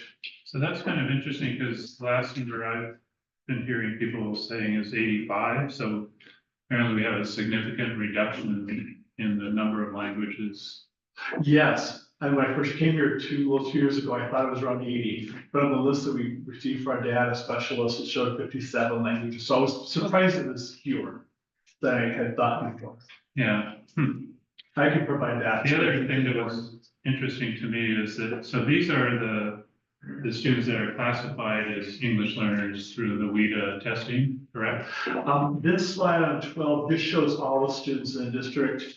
Since there are some kids who are English speakers and wouldn't need to take that. So other data shows, for example, on slide 14 and 15 shows results of students who do take the WIDA assessment. So I'm trying to, but so you're saying only 10% of all our students speak English at home? For the primary language. Of all students, not just students? Correct. Really? Yeah. That's how the data shows up on SPI when our data specialist pulled from there. It does seem low, but that's Like where. we're way low. Well, does this math, does it equal 100%? As far as this, look at the Yeah, I pie can't graph. do math that quickly, but yeah. Well, this one, doesn't show all of 57 because this shows about maybe 15. The other ones would have somewhere between, like you see, Khmer is the lowest percent of the ones on this graph, and that's 0.56%. Others will expand incrementally lower than that. So I think if you were to include out of all the ones on this, it should add up to 100% showing all of our students in our district. We can send you the list. Right. Of all the And, students, yeah, the with all the spreadsheet from our exact data numbers. analyst. It just sounds, yeah, 10%, 9.6% of our students in our district. who's primary. Register the English as the primary language.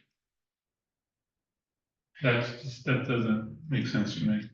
So the primary language in our district is Spanish. Yes.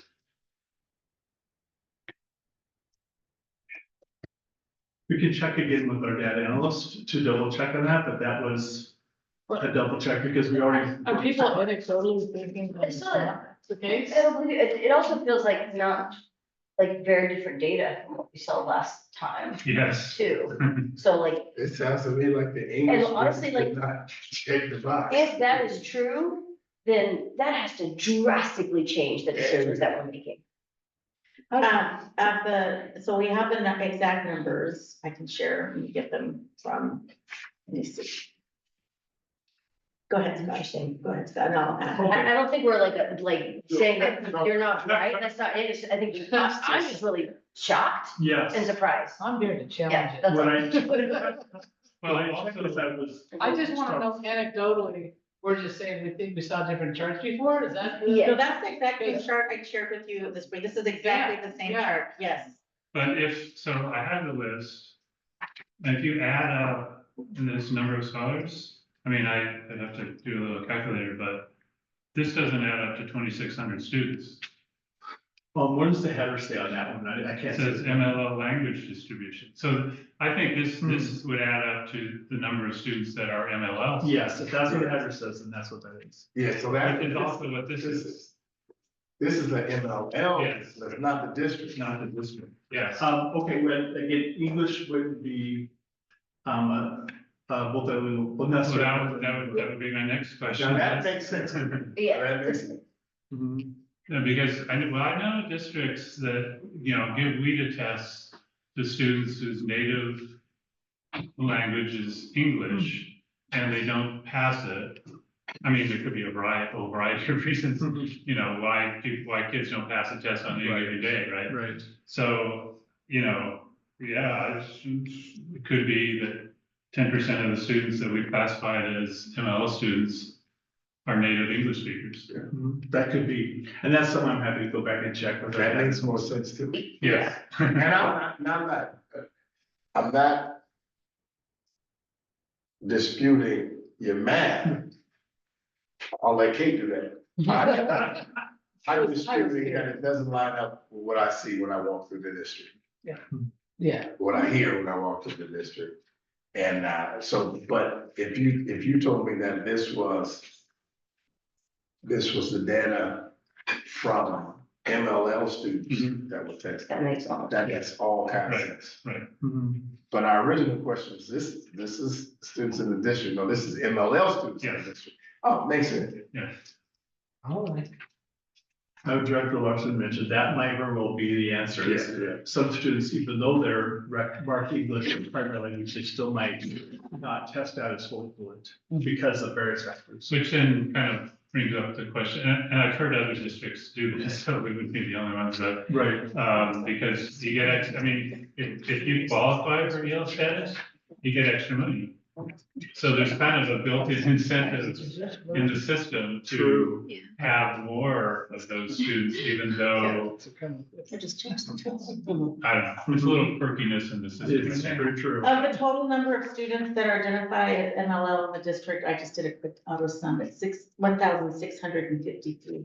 Yeah, which is about the percentage of English learners. But we also have to remember too, that a lot of our students that actually exited out, actually their first language still is their other first language too, so that's also. So for example, this is just the students that qualify under the WIDA from 1 through 6. Right. So students that exit out still might be bilingual, Spanish speaking at home, Vietnamese speaking at home, Right. Somali speaking at home as well.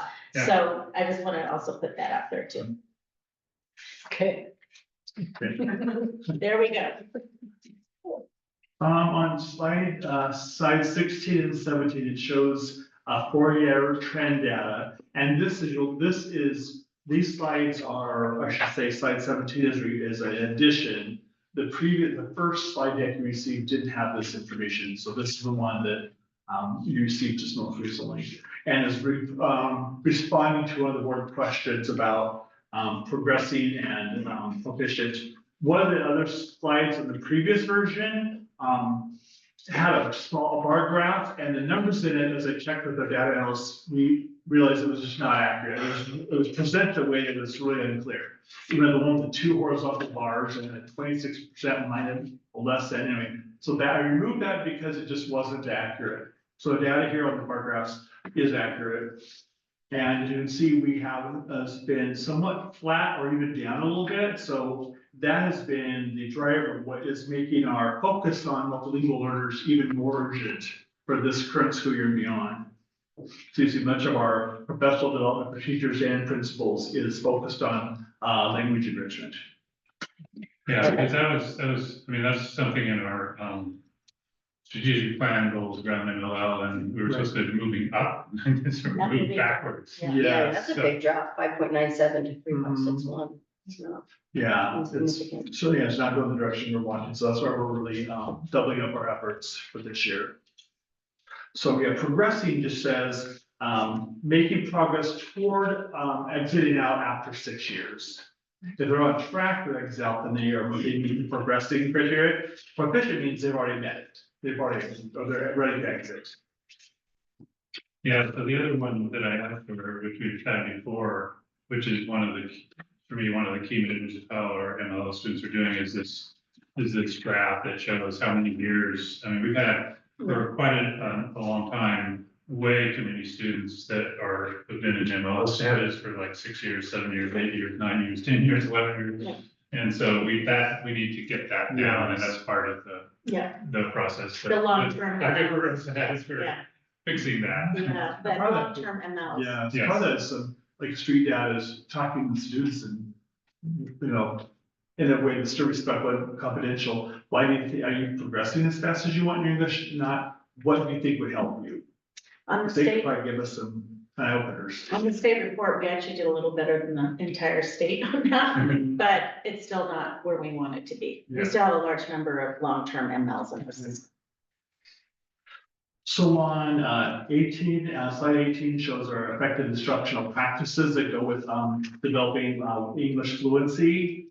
So we're looking at instructional practices where even our professional development we have for principals this year is focusing on what they will do as instructional leaders in their schools to, when they work with teachers and do coaching, what are they seeing as the effective language development strategies? Because we know as a teacher, ideally you'd be developing what's your content learning standard outcome and also what's your language development standard. It's really two parts to instructional like learning activity. Show some scaffolding and the SIOP and GLAD, those might be familiar terms. Basically SIOP is like the structure and GLAD are the strategies you use within the structure. PLCs, again, this may be very familiar to folks here. Professional learning communities, that is something we are working to develop so that with on the teacher directed days, on early Wednesdays, we will have be offering clock hours so that and offering optional PLC structured supported activities. So it makes it pretty motivating to want to get into that. Is we really want to build teachers' comfort, fluency, frequency of using the PLC model to look at where our students are. What will we do for those who are not yet standards? What will we do for those who already met it? How do we accelerate them? So don't forget about them who are already there. Keep that going. Long-term shifts on slide 19. It shows a language of the Common Core and our English language proficiency standards. The third bullet shows universal design for learning, this UDL. Basically, that means providing more than one way for students to access the learning and more than one way for students to show what they know. Rather than saying, this is always the way it is, it's always, I just stand and deliver and do a paper pencil test. We know that is fine for some, and then for a lot, it's not. So we're broadening the ways we provide learning opportunities and ways for students to show mastery. Let's see.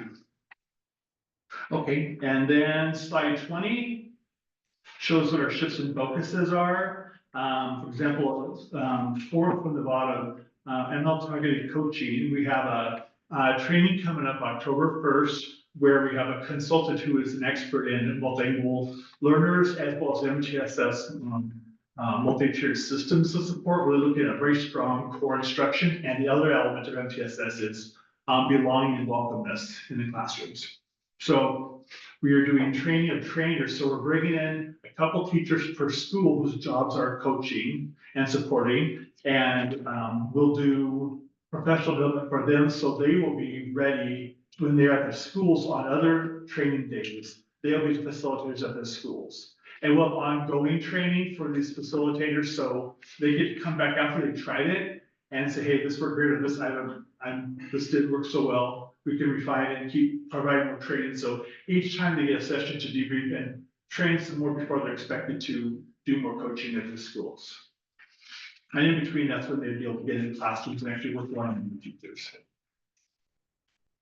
Also, second to last bullet on 20 shows we are developing multilingual learner labs. It's again like former director Dr. Dino 2 years ago developed that, and so a math focus for language development. That's basically where there'd be full day sessions for a specific teacher to develop ML strategies. Say for the morning would be learning strategies and kind of practicing them, and in the afternoon might be when you visit volunteer teachers who are using those strategies to see how it looks, come back and debrief that so teachers can think of how they would try that in their classrooms too. So that seemed to work well. We got very good feedback from participants last time, so we'll be trying that model again this year. And we'll be including up through 12th grade. Last time it was K-8, and so we don't want to leave out high school, so that'll be included this time. So for fall and spring sessions. And then the last bullet point just shows that we are still looking at doing a English language arts instruction materials pilot and possible adoption this winter and spring. The tentative timeline is winter is we will be researching from the state what are the kind of allowed or recommended publishers based on strength materials and cultural representation. And we'll pick a couple to pilot. We'll do a pilot up through maybe April, May, and do a debrief and determine which are the best materials for our school district. And that would be a recommendation superintendent then coming to the board.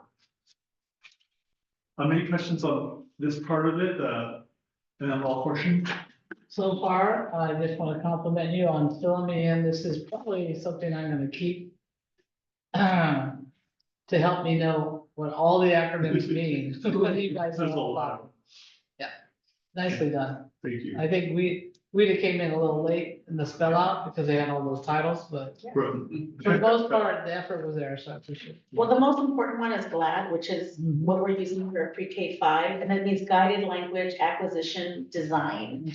So what we're gonna do, just so folks know specifically, is we have designed, these are supplemental trainings, actually. So we had what Chief Woodbeck was talking about was during the district directed days, we're gonna be doing some training, but we've just also gonna provide supplemental training where we're gonna have they're gonna be 40 long labs with our own students in the classroom with release time, with experts, and our lab trainers and our EIX trainers are gonna come in, specifically pre-K 5, they're gonna have a fall session and they're gonna have a spring session with about 20-25 teachers, mostly general, core 1 instruction, general education teachers, but MLO teachers supporting. And then we're gonna do it again for secondary 6-12. And I will say our high school has received probably the least amount of support from the district in terms of it's been more embedded in the schools. And so we just met with all the MLO coaches today in a team meeting to sort of plan out and talk about what we're planning for this year. So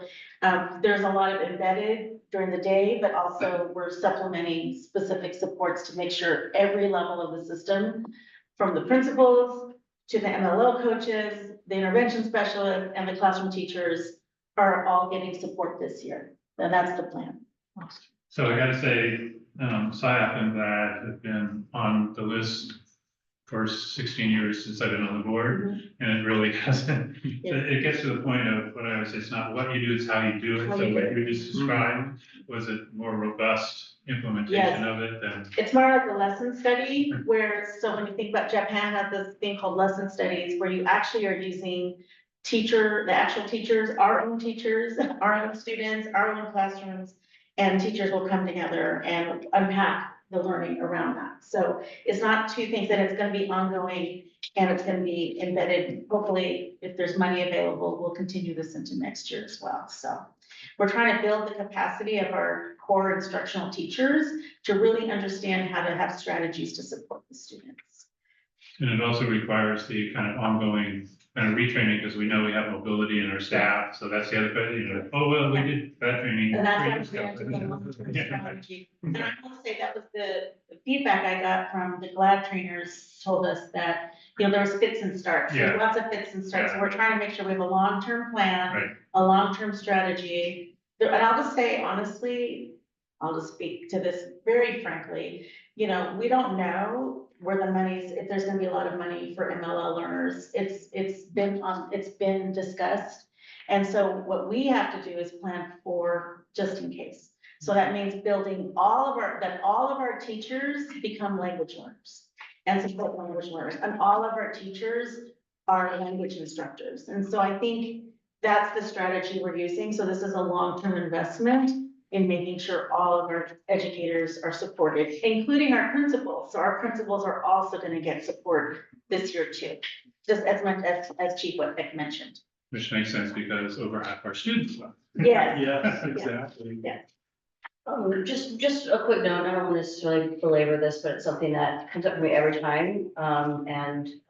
So I know I brought up before the idea of testing, particularly the tests that are available, but I know iReady has the test available in Spanish at minimum. And I believe that they're working on Somali. And so when I think about language, right, there's a lot of,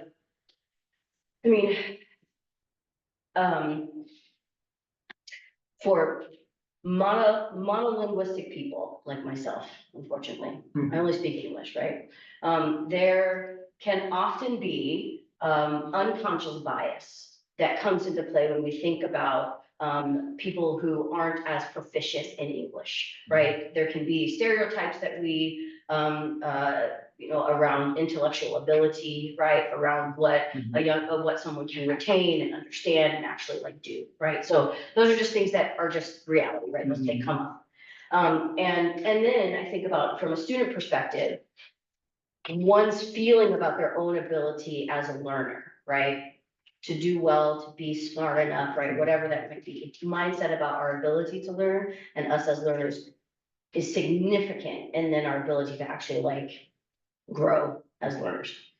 And so if we have young people who are coming in and immediately inundated with a language, instruction in a language, testing in a language, then we're actually missing a lot about what they already know and their proficiency in any given topic. And so then it actually lays the foundation for those unconscious biases to actually play out, right? Because we think, well, they tested negatively or they tested this way in iReady. Yeah, we know it's because they don't actually speak English, but we're gonna actually focus on this test, right? And then the learner feels a certain way about themselves, teacher maybe feels a certain way about the student. That's not always the case, obviously. I'm just kind of making some broad statements here. And so all that to say, I really wanna push, I bring it up every time.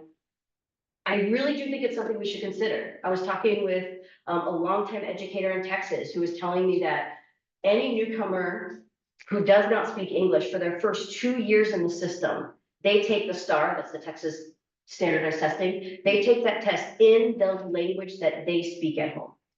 So it actually gives you a more accurate understanding of what their competency is in any given topic, and not actually measuring their ability based on how well they understand the language. So I just want to push us, right? If we really want to also lean into our anti-racist goals of decentering whiteness and decentering English, that's a way that we can start to do it.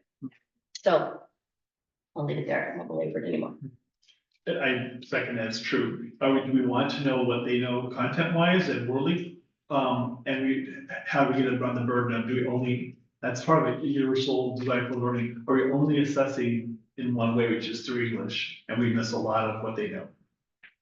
Okay. Next portion of my TNL report, I'll look at early learning presentation. This is just 5 elements to this report. First, just the programs we have, just as a summary. Each of our 3 elementaries has 2 classrooms of 20 students each. who are 3-4-year-olds in our preschool, ECAP. You may recall, we used to have Head Start, which is a federal program, but we don't now, we just have the state ECAP version. And they're all on a full day schedule now. Some had been on half day before. And it does align with our K-5 calendar. And this year they're really becoming part of the whole school community, where they used to be kind of, you're over here and the K-5's over here, but now it's, the principals are actually the supervisor and supporter of the ECAP staff too. And here at district office, I provide kind of support through the regional office as well as for the staff. And within their calendar, you see on this document also, I just included color coded calendars. It looks a lot like our K-12 calendar, but it just shows the difference of, basically this has to account for 1,000 hours of instruction. This is the same as required for kindergarten. And then they have a certain number of conference days that have to be built in to meet the program requirements. And they have teacher prep days with no students. So they don't necessarily get the same, like a chunk of prep each day, but it kind of comes in like in one day or so often. So that's what that looks like. And staffing, each school has a family support specialist, and they have for each classroom, lead teacher and an assistant teacher. Class size, I mentioned that 20 kids per class. Transition to kindergarten is part of it. And so, especially I think now more than before, there's going to be a good connection of bridging for preschool kids who are moving up to be kindergarten and get them more ready so they can go right into kindergarten smoothly. And the calendar, showed me that calendar on the back there. And we do have our first meeting, district-wide meeting of our ECAP staff coming up October 8th. And we have our, the ESD has new people overseeing ECAP, part of their staffing budget reductions too. So I'm bringing them in also, so we can all get to know each other and we find out what is the latest we need to know, and so we can make sure meeting compliance is the baseline checkup, but really what is the program for the kids? And we are very fortunate that our ECAP staff, we have a lot of years of experience among the ECAP staff. So I know whenever I go there and ask anything, I'll talk to them, they just know it. So I'm personally just very impressed with their expertise and just love the kids. So do we have any, on this transition to kindergarten, do we have any idea how these kids do on the bucket? I mean, the thing, this is about preparing them for kindergarten, but do we have any measures? No, I think I mentioned that I think that was on our question sheet Right, too. yeah. And yeah, so that's something that we could definitely look into and see if we can find some measure of comparison. Seems like that could be, because that breaks it down by areas, so it could be a great feedback for this program to say, okay, here's what's working, here's what's not working. The other question is, do we have a wait list for ECAP? I don't think we currently have one. I think it may have been in the past. I don't think so right now, but. So everybody who wants to get in ECAP and qualifies is getting in our I think district? so. There may be some classrooms who have slightly under 20, but they have space for 20. So if more kids move in, they would have space to get in. Or if they hit 20, then they would do a wait list. I just want to share with the cuts from, all the cuts, Puget Sound DSD. Yeah, We were lucky, we weren't cut, and any of our Great. ECAP programs were not cut, but other districts did have cuts to the ECAP program. it seems like the last time we used to have the waiting list, and now you're saying no waiting list. Chiba, would you be willing to follow up with the enrollment numbers for us? Yeah. Okay, it could be come up via email or something that way we. Sure. Yeah, because I'm sensing that maybe there might be some uncertainty there. Okay. Let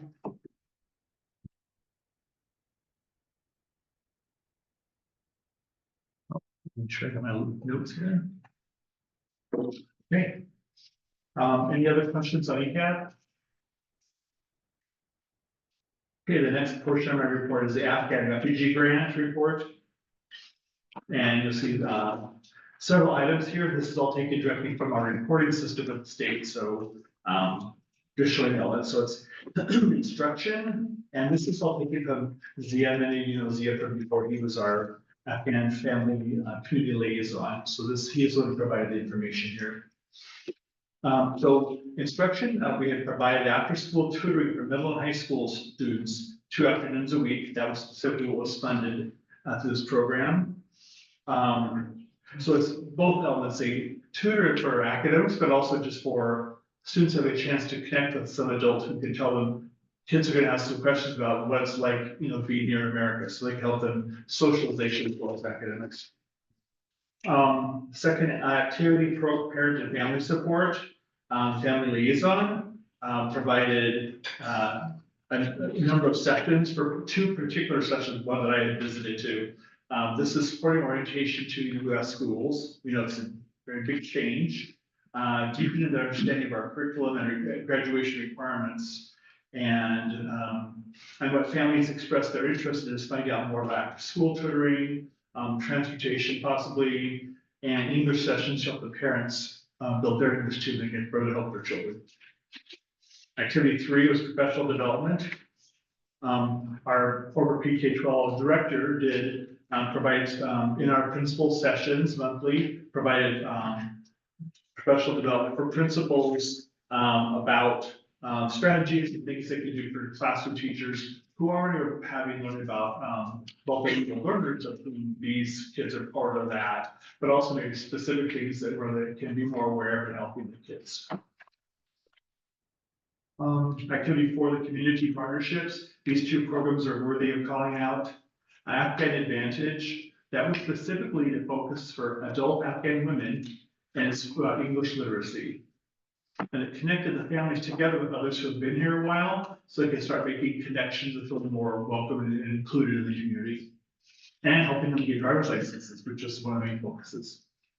The Bridging Cultural Gaps program was open to scholars grades 6 through 12. It was after school program, and the focus there was technology. So it's coding and it was internet safety. Those are big focuses. Early childhood support was, and did some interviewing with our early childhood family support specialists to get this information. The funding helped purchase the Ready for K curricular materials and extra time for the staff to prepare the materials, offer trainings and opportunities for parents to come in and just kind of dig into the materials. And they were able to purchase materials, and the new of those they could send home with families so they could work with their children at home on language development. So that's where those dollars went for the early learning. Some of the challenges, activity 1 you see for instruction, is mostly about securing tutors. Funding and also people who had, trying to find enough people who were fluent language-wise who could be providing this tutoring. Second, parent and family support. That they had found some difficulty here was identifying eligible children and finding times that work for parents. So I think this about a roster with some spreadsheet, you can be able to call out the students, but that was something they identified that was hard to identify, maybe the kids who wanted to participate or parents who wanted to participate. And they, when asked about PD or community partnerships, they said there were no particular challenges in these programs. The 5th activity, early childhood support, they had a hard time finding people to come do in-person interpreting other than Spanish. And so one of the things they are also working on is trying to recruit more folks who can provide that type of training. We also have other opportunities for some assisted devices in teachers or principals and offices have. So when there's absolutely no, the staff just doesn't know anything, any of the language to communicate with the families, but still get the information they need. So we have those devices when needed. The next section 3 just shows number of participants. The Afghan Advantage, about 25 people participated. And in the Bridging Cultural Gaps, about 60 total scholars participated. And the parent navigation workshops, 50 participants. I typo there, it should have been 60 total participants, 30 in each session. And the parent Ready for K, we had 30 total parents participating. And the report shows that it's asked for one story of a family that's greatly impacted by the program. So it just showed the family who described how they received support and technology support, as well as academic and just belongingness support. Any questions on this report? Where are we in the life cycle of this grant? I believe this is starting our second year of 2-year grant. And is the source of this money federal or state? I don't know. Federal. Thank you, CFO. Is that Yeah. what, oh, go ahead, sorry. Yeah, and it sounds like it's done. We're Done. heading into year 2. Yeah. mean, the federal is probably has cut everything like this. We are prepared for the possibility. Right now, we're going forward, it shows that funding. I remember we saw that we had, initially, that what still shows online is a 2-year funding up to HGC for each year. But we know that there's still cuts that are prepared to have that happen. So presuming that we keep our funding for this next year, is anything gonna change about kind of the focuses and the activities that have happened? Or is this more like a report out, not a future? Yeah, this is for a future will depend on a few things. If the grants, if there's no cut, if it actually exists, how much do we get as much as we were anticipating? And do we have availability of staff to provide the services? Like Zia was hugely helpful because he spoke Dari and Pashto. And so that there's those elements. But I hear from assistant principals that kids would be, who are eligible, very interested in seeing that happen again. So at least we know the interest, if we get the money, so there's still some big ifs. But the topics wouldn't necessarily change. They, as part of the grant, these activities or the 5 activities are laid out, that's part you have to show how you're doing that to get the money. So how is, when we did our instructional rounds at Showalter, they were doing a science activity and they had translations in a variety of different languages. And I noticed, I forget which one it was, they had one of the Dari and Pashto of the Afghan, they had one of them and not the other one. And I think I was talking about a student that said, oh, he didn't understand. And they're two, my understanding, they're two very different languages. So I'm just curious about how that's, how much are we getting translations for kids when they need them? I remember that same classroom, the students did respond that I hear the same, but I don't understand what they're saying. So I think it's just a matter of, that's our learning of what was supported, what wasn't, and what's missing, and then we know what we need to backfill and provide next times.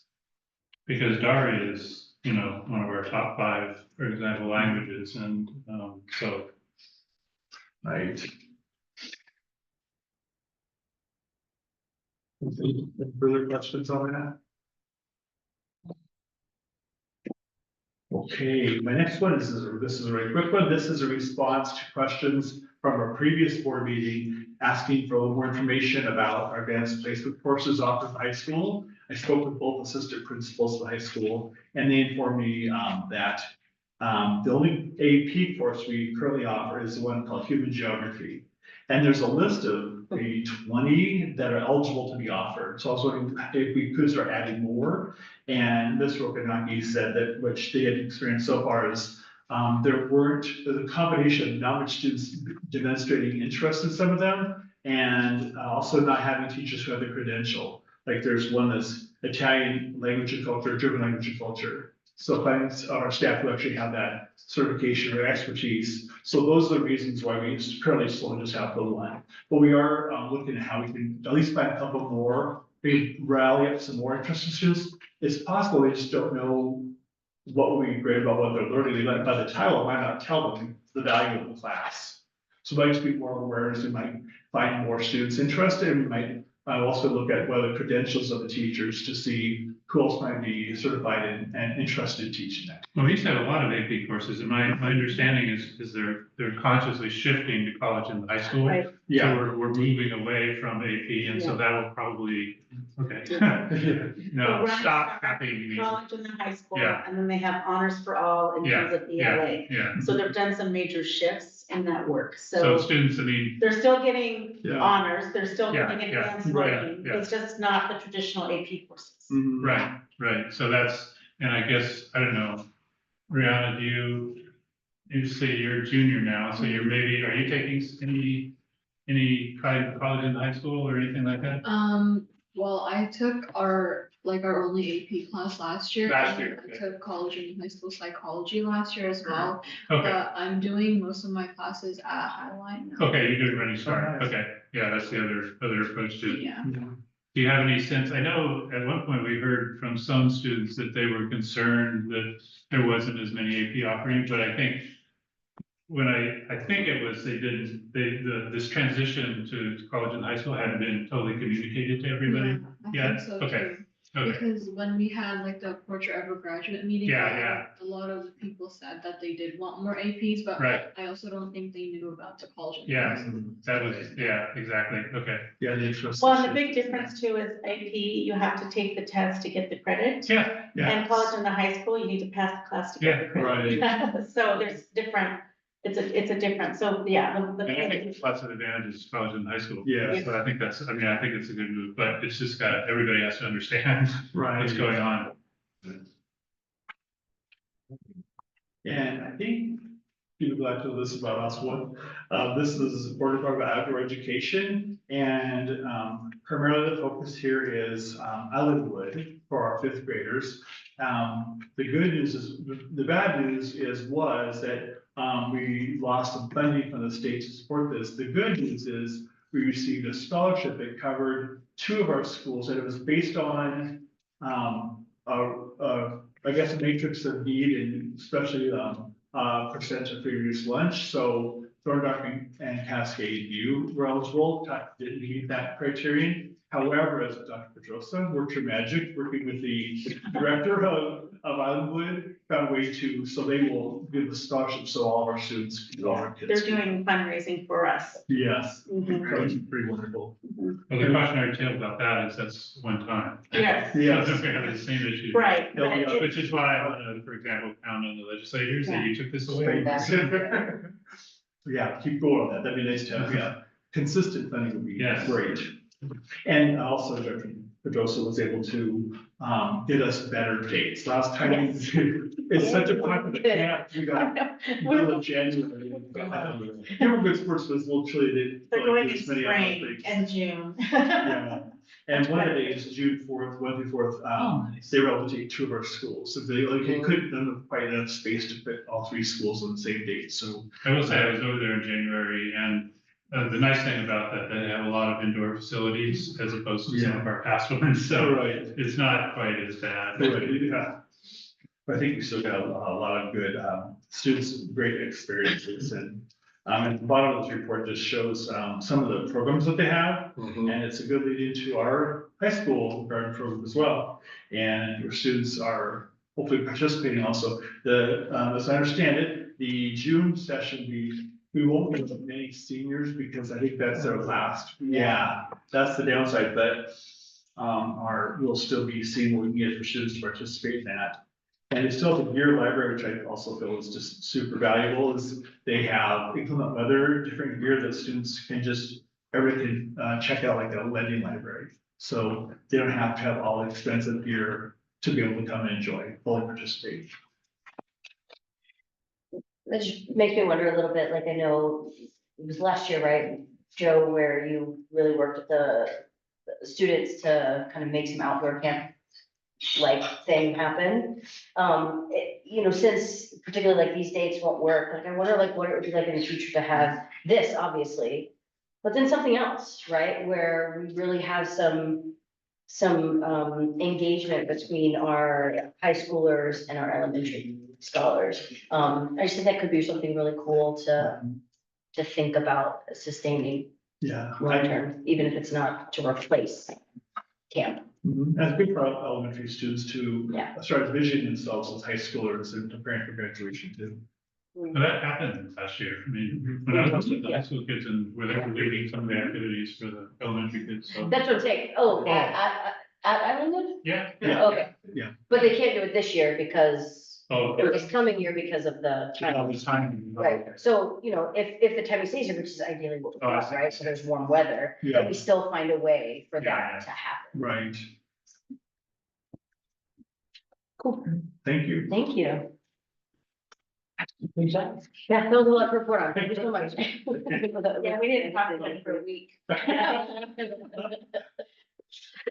All right, so this brings us to the questions only portion of our presentation of our meeting. So we've had the opportunity to ask written questions and get written responses. So this is just any additional questions that are coming up. So first is the 24-25 financial forecast. Should that say a different? Yeah, oh, that's right. Okay, just kidding, sir. Any additional questions? So you said, so this is a pretty dramatic improvement from the previous month. Which begs the question, is this gonna let us out of finding conditions quicker? And you said maybe. So, yeah, and maybe is predicted on the enrollment forecast, so as part of the meeting I had this afternoon, sorry to reintroduce myself, Amy from CFO. There was a regional meeting with the ESD today with all the school districts in King and Pierce counties and the business managers, and one of the topics was our favorite subject of enrollment. So what the ESD is, OSPI is putting pressure on the ESD to really monitor enrollment closely, and more closely. September enrollment across this entire region, down in some districts. I mean, I was worried about us, and then I saw numbers from other districts. Wow. So there are some impacts out there with enrollment loss. So so that's why I said maybe. The ESD are monitoring very, very closely, kind of the budget to the actual enrollments. I know Techwell is a little bit different. We seem to get some enrollment increases over time. So we'll have to monitor that pretty closely to see if they pull us out of any conditions. So that's Okay. kind of a long-winded answer, but. So we'll go towards April. Well, we could be sooner. It depends on, over the next few months what enrollment is looking like. So enrollment came in a little bit low in September, as you see, in the upcoming question only presentation. And so we'll just have to monitor and kind of look at the trend, past trends, is that enrollment actually increases month over month.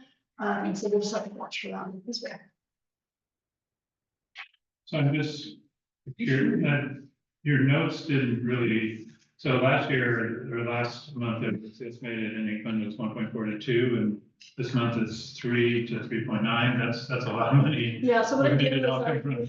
analyzed as we're now getting closer to being finished. Yeah. I kind of looked at expenditures and where we were, and then I really looked at revenue closely and just kind of made all of those adjustments and updates.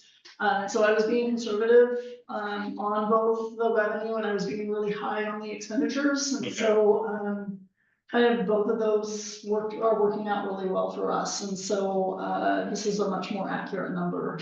We still have some invoices to process as we finalize kind of the expenditure side. But I do have an idea of what that is, and then really look at the state revenues. Is there any particular area that? No, so I was being really conservative on our TDIP funding, Okay. and the way that was working, and so, the money that we received was actually higher, and so I updated that number. Obviously, property tax revenue actually came in a little bit higher than projected. Investment earnings, because interest rates are up, that was another big area, so, it was just a lot of those, just going through every single line item detail and just making adjustments. Anything else? No, the news is good news. Thank you. All right, next is the field trips, excursions, and outdoor education for policy 2320. And we did just look at the attachment here, so if there's any additional questions on this? No. Okay, next is policies for review 2020 and 3141. Any additional questions or comments do folks have? I'm just curious on the changes to 2020, I don't know who am I asking this? Well, I didn't. Oh, Scott. The Yeah, so there was somebody, I don't know who, made some changes to this to keep it, I guess, consistent So the with markup. legislative changes. It says, I made some changes. okay, based on what you got from the law then? Okay. I'm just curious, they took out the reference to universal design for the home, which is one of our key things. I don't know what the implications, are there any implications to that? I'm not sure. I mean, we're still gonna do it. We're still doing it, yeah. So whether it's in the policy may not make any difference. That just struck me as, why would we take that out? That's a core belief of. Exactly, it's still part of our course, so we will pursue that no matter what. So did I miss something here? Because I included, I didn't see it anywhere else. But I guess it doesn't really matter. It's a good detailed catch, but I don't think it has a lot of weight. They just say it's, I mean, Dr. Joseph's gonna be here forever, but it could, it could, right? If that's a value of the board. And we have it, you know, changes that do happen with leadership and it then changes direction. Yeah, It sure. does matter to have Yeah. those things in there. If you want them, we could actually, it's a commitment for, it's for review, it's not being voted on. Oh, yeah, it is. So then why don't we just, it's just. recommend suspending that, postpone that, and then we can bring it and review it together and then make sure. We actually have to report this to OSPI by October 10th. Okay. Alright. Never So mind. that's why it's coming up for review and adoption. Okay, so we could approve this one if it needed to be done and then go back and change it. Amended Okay, language. that's fair. Yeah, that's fine. Okay, That's fine. So let's just add it back to some board business. We added it on here. For a future meeting, but we can, yeah, thanks for that heads up. Any additional questions on either of these two policies? All right, thank you very much. And then next is enrollment and attendance, our fourth day count. Any additional questions here?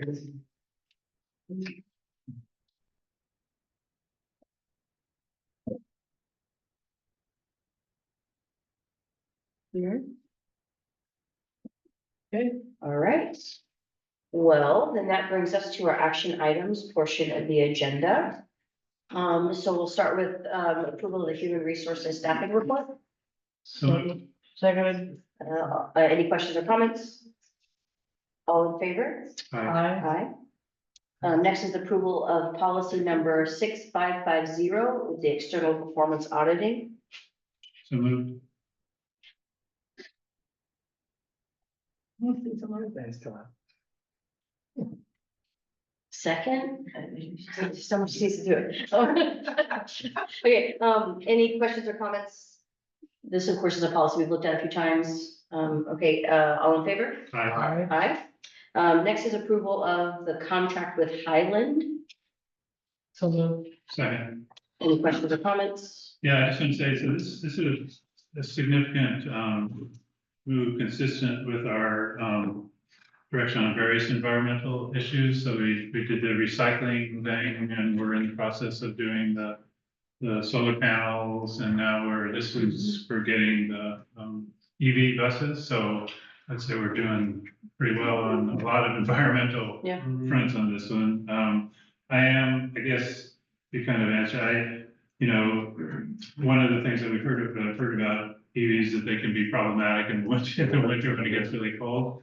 So hopefully this contract we're contracting with this company to take care of all that stuff, right? So that's one of the great, obviously it needs to be working on the cold days because we know we'll have cold days. I think we're talking Montana cold. Yeah. It's not Washington cold. So Highland does have, Amy Fleming, CFO, Highland does have a number of redundancies built into their software systems. And so as they've explained to us, what happens is that they put in extra, I guess, oomph, so to speak, they do the analysis of the coldest, months, especially in Washington State. Right. And so they're constantly monitoring the systems.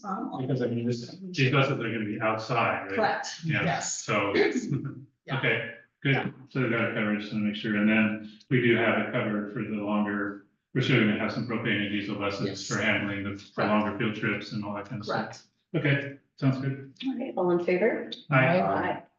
Next is the approval of the overnight field trip to Nature Bridge Environmental Science School in Olympic National Park from April 6th to April 8th. So moved. Any questions or comments? All in favor? Aye. Aye. Aye. Next is approval of the overnight field trip to the volleyball tournament in Quincy, Washington, on September 26th to 27th, So we 2025, this very soon. Two motions. I move. second. Yes, my only question around this is timeline, anytime things like come up this, or point of 11 with our policy, was this something that just came up because we just have, like, why the quick turnaround? That's my question. You know, I don't have the answer to that actually, but if you look, it's an invitational, so I don't know if that was at play with this at Okay. all. Great. Because sometimes invitationals are kind of done last minute and or championship competitions, right? Our set schedule is, but those usually are not in our control. And other people backed out the tournament, then they scrambled toward the end. Yeah. A lot of times that happens. Um, Or your team is better than you thought it was. I'm gonna assume we were wonderful. But sometimes during the tournament, then you got a couple practices, oh, we should be in a different bracket. So all right, all in favor of approval? Aye. Aye. And lastly is approval of policy number 2020, which is course design, selection and adoption of instructional materials. So moved. So, Okay, so, we'll pass just with the understanding that it will come back, to us, in the next short amount of time with an amendment. All right, all in favor? aye. All right, so that brings us to our final opportunity for public comment this evening. If you are here in person and would like to offer public comment, you can go sign up on the sheet at the front. If you are joining us virtually and would like to offer public comment, you can raise that virtual hand, or put your name in the chat. So give me just a second.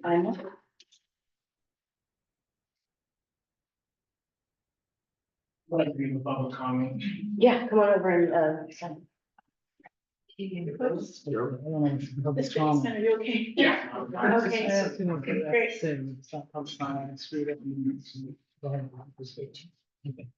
So my name's Brandon Eastman. I'm a father from Tukwila Elementary. I've been wanting to talk about the Tukwila Promise for quite a while.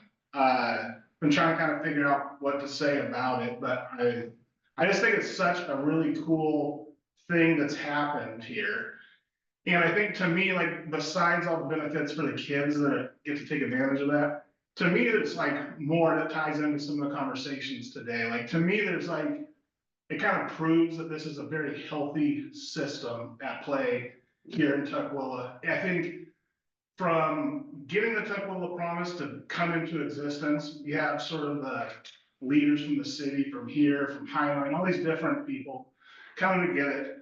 The number of 80-something kids being enrolled shows how the people at the high school are doing that.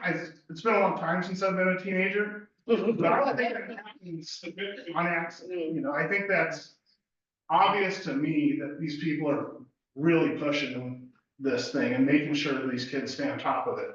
So it's sort of like this really cool thing that shows a working system, especially when a lot of times these systems don't feel like they work in all kinds of different ways.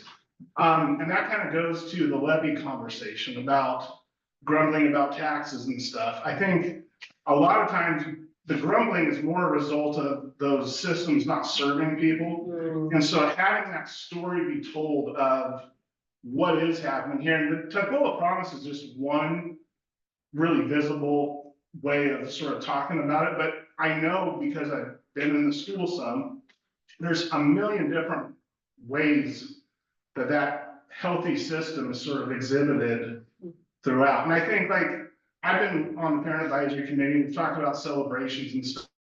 And so I think there's a big part of it where regardless of a levy or not, those things should be talked about.